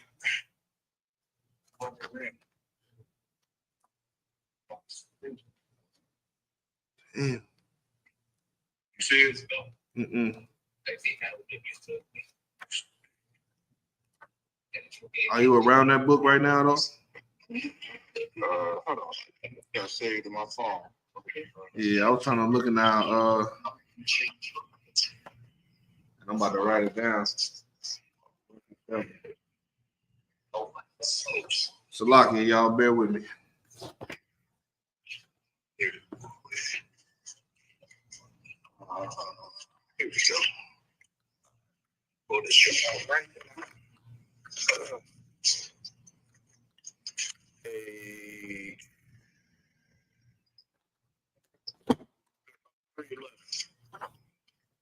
We was way off. What was I talking about? Let's see.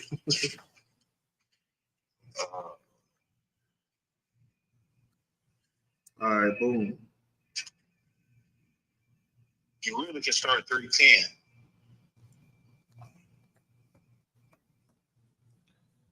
Hold on, looking.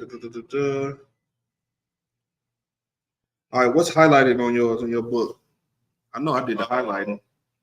I can't remember. The last paragraph of 310 going into the first paragraph of 311. So put the last sentence of 310 going into 311. All right. I got it. Okay. Hey, the water for being so reliable, my brother. Hey, when y'all coming down here for Fire Weekend? I'll give you a call, let you know. Come, sir. All right, no sweat. The water. Let me finish teaching this class, and then we on. All right, shalom, Lord Christ. Sure.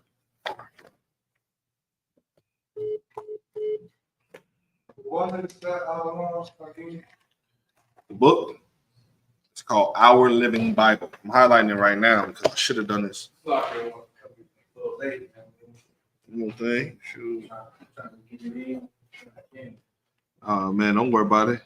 Don't worry about it. I know that the slave is very demanding, and you nigga want to get here and ask as many questions as he can, but it just won't permit him to happen. So once you get here, that's why I don't mind. You know what I'm saying? Answer your questions. Don't sweat it. All right, so now let's talk about Cornelius. All right. So what I'm gonna need is the Zondervan's Pictorial Bible Dictionary real quick. Then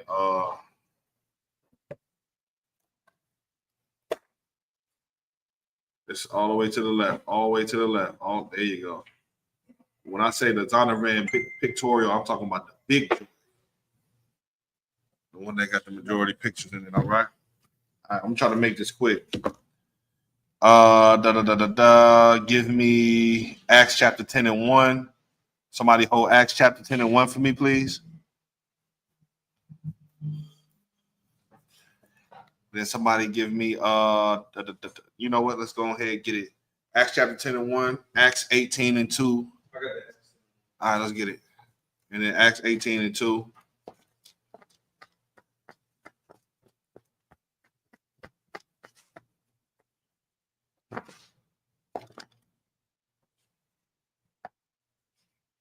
Who got it?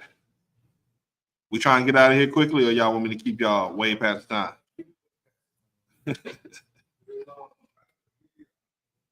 I know it. You said Slocky, so you said Acts 10:1?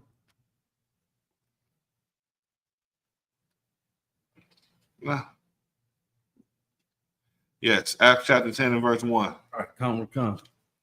Ready to go? I'm good to go. All right. Acts chapter 10, verse 1. There was a certain man in Caesarea. Centurion. Yes. Called Cornelius. All right. Mm-hmm. Hold on, let me get there with you.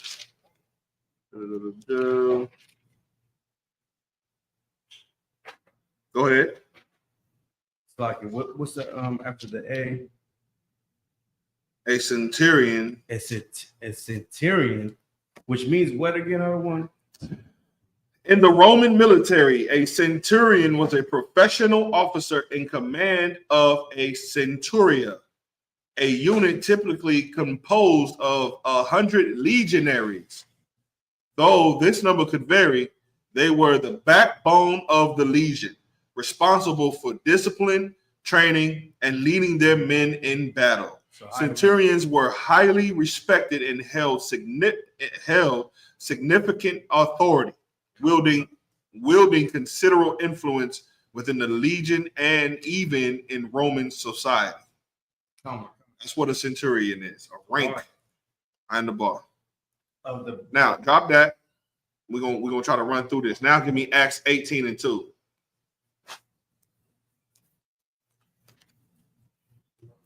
Quickly. Acts chapter 18 and 2. And he cried mightily. What you say? Mightily. Huh? Mightily. Acts chapter 18, verse 2. It's like, sir, if I may. Go ahead. Acts chapter 18, verse 2. And found a certain Jew named Aquila, born in Pontus. Born where? Born in Pontus. Uh-huh. Lately come from Italy. From where? From Italy. So there was Jews in Italy, right? Go ahead. With his wife Priscilla. Uh-huh. Because that Claudius had commanded all Jews to depart from Rome. Uh-huh. And came unto them. Here's what I want you to see. Give me Acts 22 and 25. You can be born in Pontus. Pontus was in Italy. All right. Italy is Pontus. You can be born in Italy, bro. You understand? In Rome, in Italy, and be an Israelite by citizen. Acts 22 and 25, please. We're gonna scramble through all of these. You said 22 and 5 other one? 22 and 25. Come. Acts 22, verse 25. And they Slocky, and as they bound him with thongs, what does that mean? Handcuffs. Come. Paul said unto the centurion that stood by, is it lawful for you to, was that secure? Scourge a man that is Roman and under command and uncondemned. Go ahead. Verse 26. And the centurion heard that and went and told the chief captain, saying, take heed that thou doest, for this man is a Roman. Paul is an Israelite by blood, but he's a Roman citizen, which means he needs to be able to have a fair trial before you can tie him up to a fucking tree and whip him with a scourge. You know what a scourge is? Excuse me.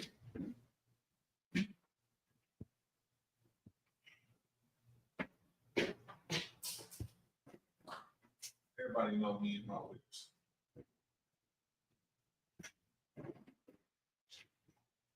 This is the scourge. This is the scourge. I'm gonna do it up here. I ain't trying to break nothing. This is a scourge. If I know I wanted to whip a white man with this joint, I'm gonna hit him to where he cry out first, and then silence come, and then comes some more cries. You know, when you was a kid, you got hit in the back with that whip, with that belt.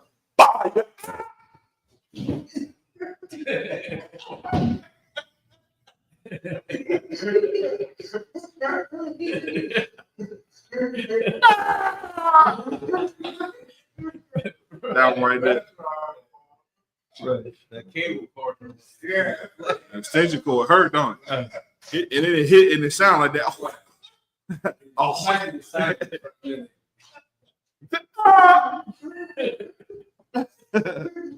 One of those.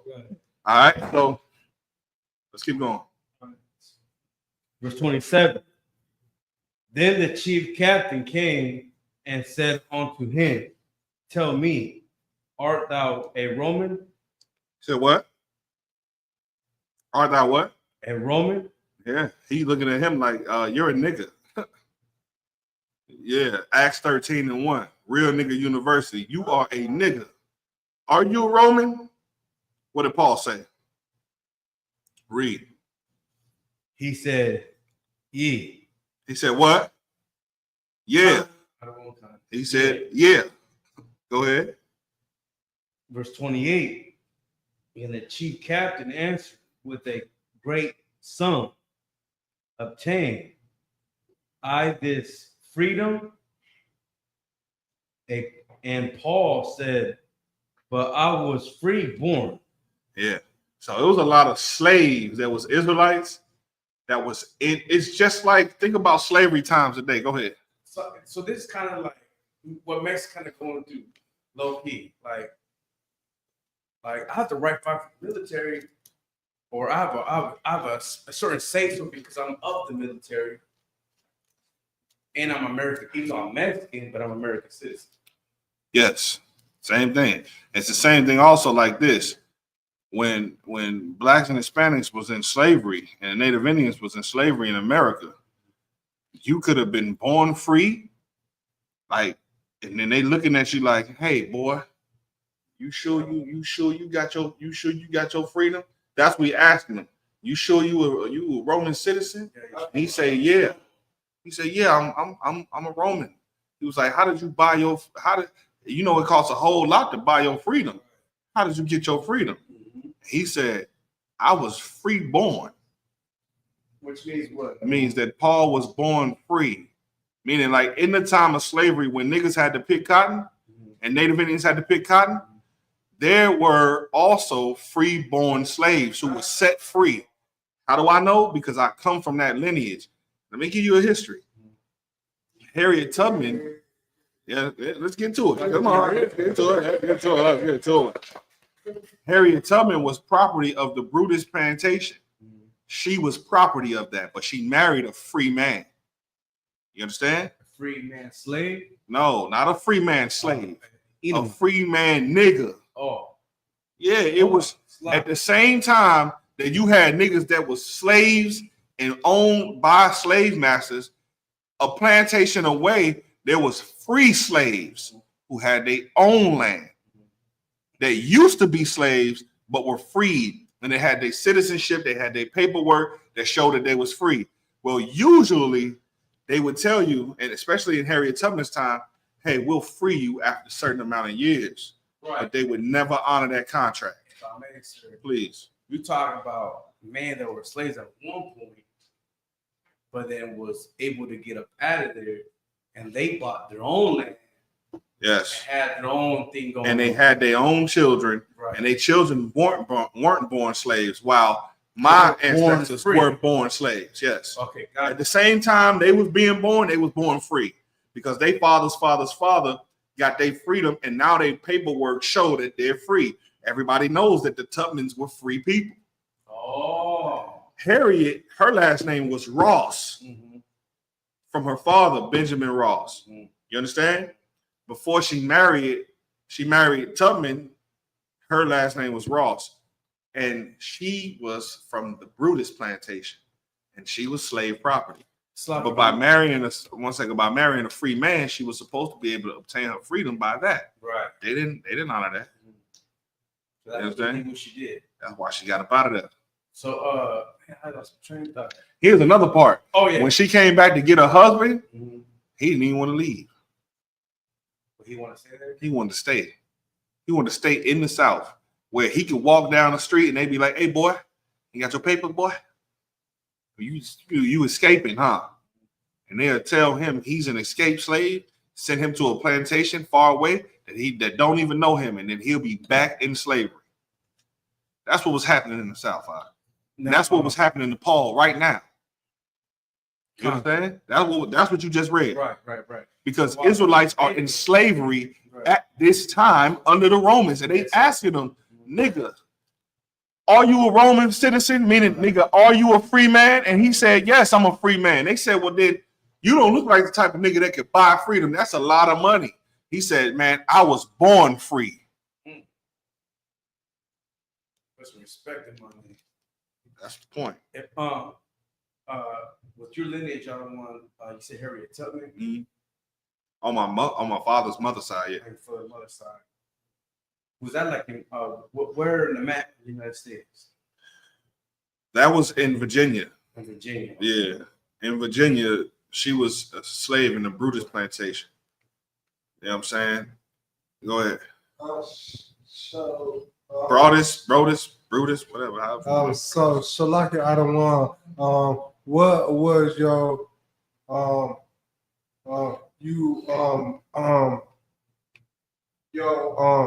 daddy grandma was Harriet Tubman, but what your daddy? My daddy's grandmother was not Harriet Tubman. My daddy's mother was the daughter of Harriet Tubman's favorite nephew. Okay. So where was his name was Elijah Ross, who was the son of Benjamin Ross's son, which is okay. So Benjamin Ross had children, Harriet Tubman, Benjamin Ross Jr., all of them and all that. Well, Benjamin Ross Jr. changed his name after he got freedom. He had a son named Elijah Ross. Elijah Ross married a white woman, old last name O'Banion. You understand? Who had a daughter who is my grandmother. You understand? Now, on my father's side, they go back to England, the Stuarts family. You know what I'm saying? All of that stuff. I mean, I can't say King David, I don't know. King James's family. King James. I can't say directly to King James's loins, but it goes back to the Stuart family. See what I'm saying? Which is what King James is from. All right, so we got the picture. Yeah, I need the bar. You want to continue? Please. The Issachar niggas is different. They said, "We got the picture, and we keep going. I need to get this answer. Let's go. Let's go, priest. I ain't gonna stop class. I'm not gonna stop class. Listen, I promise you, I will not stop class until we get this done. All right? I'm messing with you. Because I know this probably be like bothering you. It be on your mind and shit at the crib. Like, damn. He like, man, all right, reply y'all. You know, you taking my time. Go ahead. Let's get it. Let's get to it. All right. We still talking about Cornelius, right? All right, let's go. Right. Well, we just read verse in it. Yeah, read. I'm sorry. Go ahead, please. Then the chief captain came and said unto him, "Tell me, art thou a Roman?" He said, "Yeah." Verse 28. And the chief captain answered and said, "A great summon obtained I freedom." And Paul said, "But I was a freeborn." Verse 29. You can stop right there. You can stop right there. Now travel back to Acts 10. Because all of this is about to be pertinent, right? Before I show you in history. Acts 10 and 2. And then give me Acts 2 and 5. All right. Acts chapter 10, verse 2. A devout man and one that fears God with all his house, which gave much alms to the people and prayed to God anyway. Always.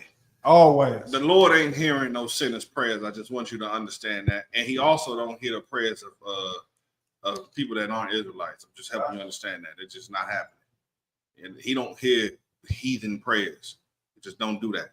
So to be a devout man in the law, which means he has to have been given the law. You understand? Somebody gave him the law and it was passed down with his whole house, his whole family. He comes from that stock. Devout men come from that stock. Now give me Acts 2 and 5. And after Acts 2 and 5, then take me back to Acts 22 and 12. Acts 2 and 5. And there were dwelling at Jerusalem Jews. What? They were dwelling at Jerusalem Jews. What kind of people? Black, Hispanics, and Native Americans. Let's go. Devoured men. No, devout. Devout men. The reason why we came back to devout men is that the only people that was known to be devoted to God were the Jews. Right? So it said that there were dwelling in Jerusalem Jews, devout men. Read. Out of every nation under heaven. Meaning also out of Rome, out of Greece, out of Italy, you want to know how I know? You want to know how I know? Because if you just read on further, it'll tell you all the races that Jews were from out of that were devout men. Read. Drop down to verse 9. Verse 9. Parthians. It was Jews out of Parthia. Read. And Medes. You got this? Yeah. Medes and Melanites. Now the Medes were neighbors to the Persians, and the Elamites are the East Indians. It was Jews there too. Read. And Elamites. Elamites. Those were the dot heads. Them the dot heads right now. India, right? Yeah, those are the ones from Pakistan, right next to Pakistan. Go ahead. Now the dwellers of Mesopotamia. Yes, Mesopotamia, Iraq, Iran. Go ahead. And in Judea. Let me read it for time's sake. I'm gonna read it for time's sake. And Cappadocia, and in Pontus. Pontus is where Cornelius is from. Go ahead. Which is where again? Italy. Yes. And Asia, and Persia, and Pamphylia, and in Egypt, and in parts of Libya about Cyrene, and strangers of Rome, Jews and proselytes, Crates and Arabians. We do hear them speak in our tongues, and brother. And guess what? Guess who was from Cyrene? Y'all ain't gonna guess. Ooh-wee. Septimius Severus. The first, listen to me. Guess who was from Cyrene? There was a place in Cyrene, which is where Septimius Severus is from, who was the first holy Roman emperor. When I say holy, I mean black Roman emperor. The black people were known as the holy people of the Holy Bible. And then when we took over, then the whole empire wasn't known as the Roman Empire anymore. It was known as the Holy Roman Empire because blacks and Hispanics ruled that motherfucker. Just trying to tell you what's happening. Now, with that being said, let's go to history real quick. Can we go to history? History. Now, here's a book. Okay. Here's a book. It's called Our Living Bible. See, white people, they be forgetting. You can't just let niggas get educated and start reading. Once we start reading, now you got us who know how to be. And I'm telling you right now, Hispanics should run America. Don't believe me? Look at the news. Look at the news. The same people that ICE is hunting down. No outbursts, please. Same people that ICE is hunting down. There was a white sheriff whose family was about to die and drown, and they had to call on the Mexican government. You know, them same niggas who ICE people, they didn't have no compassion. And 1 second, they didn't have no compassion at the Rio Grande when niggas was trying to escape Mexico and come to America and try to find some type of peace. You know what they was doing to our brothers and sisters? Shooting them in the water. You understand? Go ahead. Letting them drown. Yeah. John, so that was heavy that you said that. Because, well, we already know how the president of the United States already feels towards about Mexico. Like, period. Yeah. I mean, doing them wrong and making them disappear, basically. Absolutely. Because where them 1,500 kids at? I still want to know where they at. I got a TikTok on my old TikTok where it said we had 85,000 children missing from the facilities in the border. You know what I'm saying? So, but besides the heat that we're getting from the United States, the president of Mexico wasn't even tripping. But I think she was thinking, how many Mexicans could be under that condition? Go ahead, shoot that. You know what I mean? Then what she say? She was sending her best. Oh yeah, she sent her best. Mm-hmm. Bro, them niggas came through and they could have been like, "Yep, no, that water's too high. Right? I can't do that. I'm sorry, I got to go back home." They didn't do that.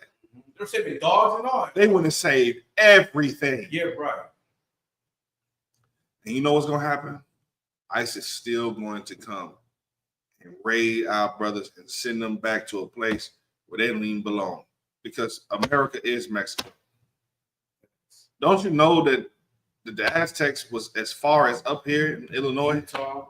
They're everywhere, nigga. You understand? They was there first before they went down there. Right, exactly. You know, I know, because nigga, right. You know, we be doing our thing when we come to the history shit. I can't wait to y'all get in here and start teaching this history. He gonna blow your mind. He got books. But I tried to get his books in the school. He didn't give them up. You know what I'm saying? One day, hopefully. Native American were in the barter system. Well, let you borrow some books.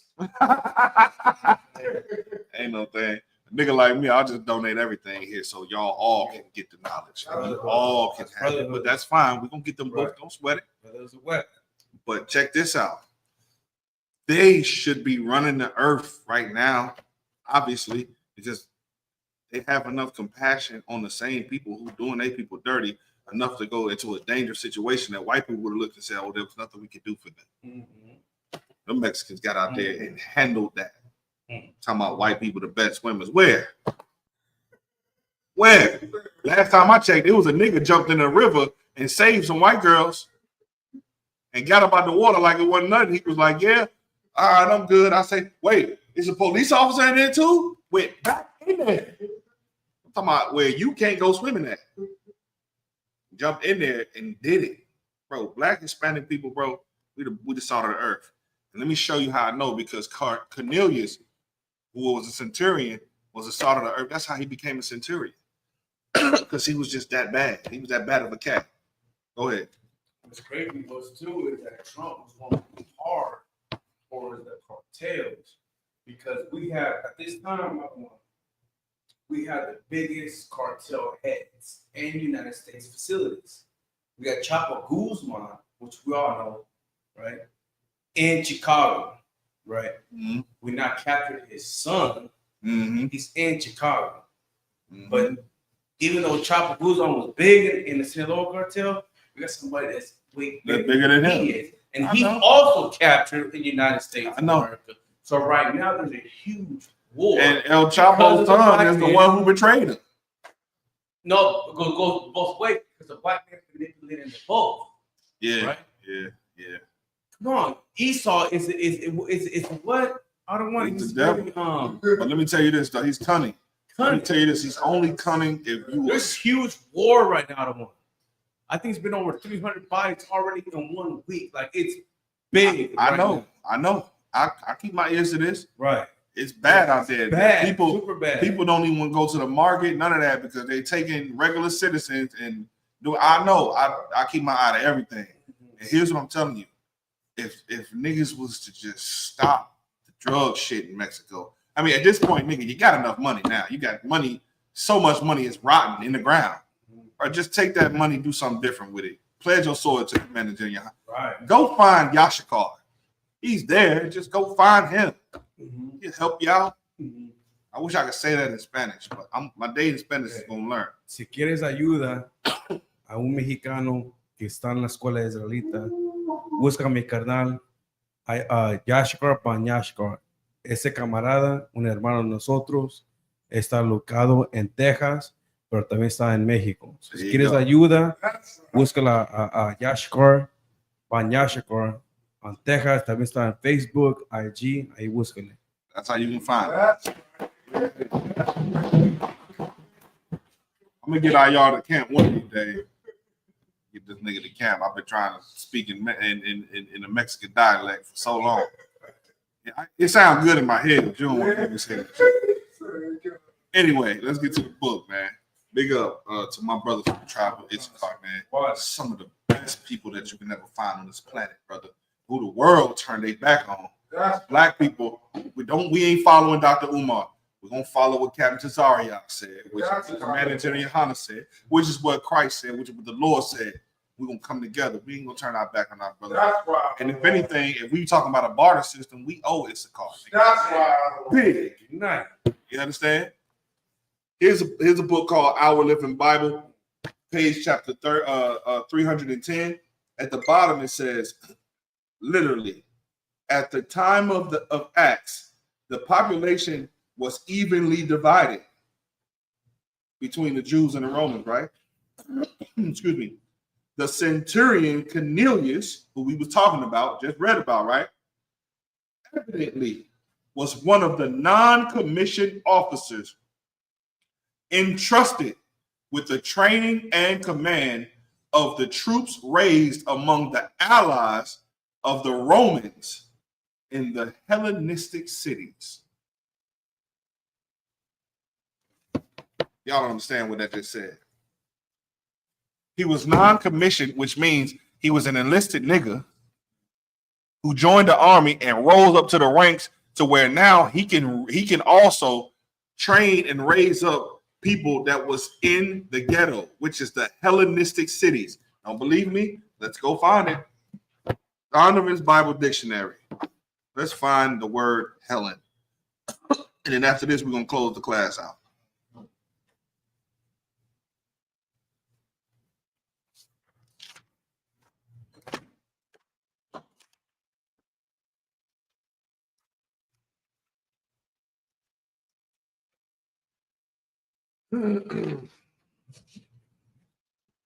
Hellenist, non-Greeks who spoke Greek. Help you out with that again. Hellenist. It's page 347 in the Zondovan's Bible Pictorial Dictionary. Hellenist, non-Greeks who spoke Greek. A term usually a term used specially of Jews who made Greek their tongue, and with it often adopted Greek ideas and practices. The Grecians or Hellenists. Cornelius was a nigga. That's it. That's right. I can go further with that. I really don't even have to. You understand? Cornelius was a nigga. You understand? He never would have stabbed Christ in his side because he loved his brother. You understand? It was a Roman centurion, because centurion is just a rank. It was a Roman centurion that was at Christ's side at that crucifixion, that gave him vinegar and started stabbing him to see if he was dead or not. You understand? And Christ, he ain't forget about it. He coming back. Revelation chapter 1 verse 7 says so. When he come back, the race of the people that pierced him, hung him to that damn tree, hung him in front of his mother and his father in his goddamn drawers, and did him like that, and pierced his side and beat him and whipped him all the way up to Golgotha, all the way up to the goddamn spot where they was doing it. He ain't never gonna forget that. It's never. He's coming back for revenge. God hates and Christ hates, and he don't love everybody. There's some people that got to go. And then they just gonna make up the people that we get to whip in the back with the whip. With the scourge. And with that, pass class over to preaching out tonight.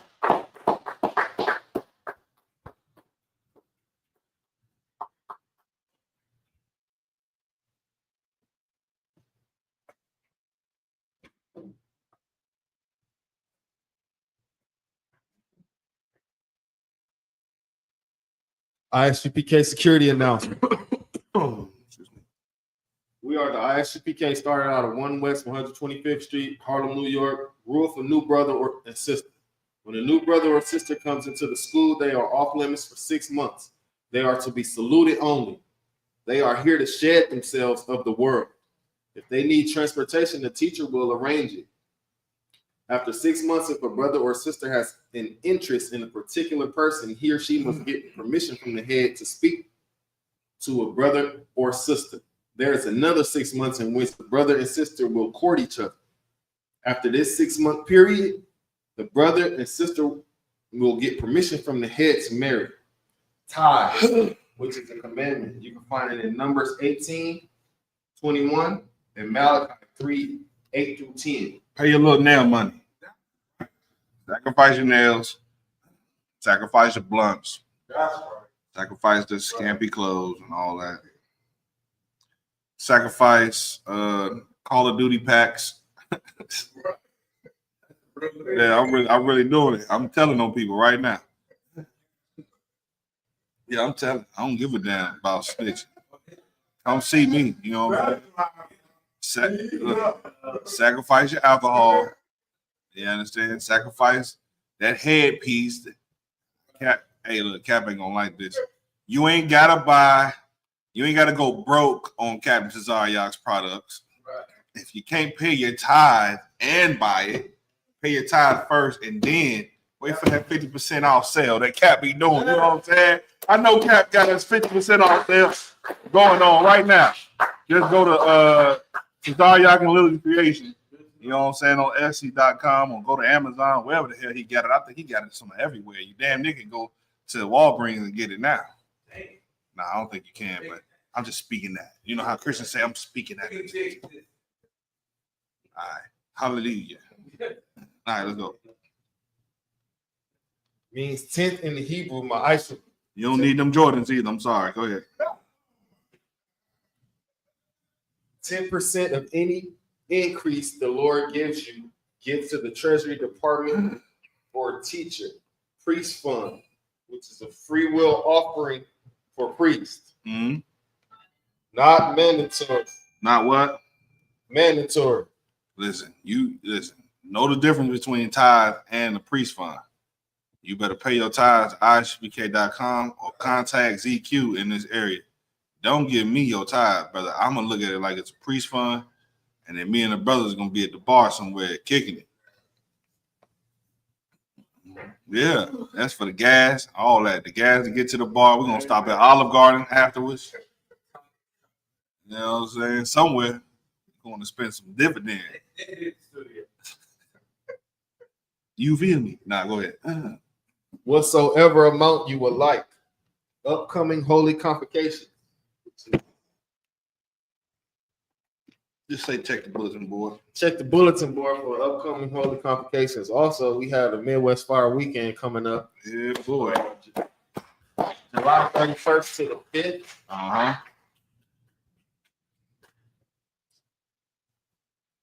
If anyone wants to be a trooper in the school, start wearing all black. That's boots, shirt, pants, headband, and or scarf. With that, men of Israel, Amadi. Men of Israel. Gonna give a courtesy salute to the teacher. Men of Israel, Amadi, Madi Shabbat, Madi, Barak, Yahweh, Yahweh, turn to the sisters. The Aquathian Amadian, which means to stand. We're gonna give a courtesy salute to the sisters, men of Israel, Mighty Shabbat, Mighty Barak.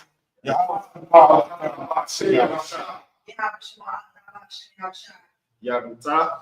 Class dismissed. Pray her expedition.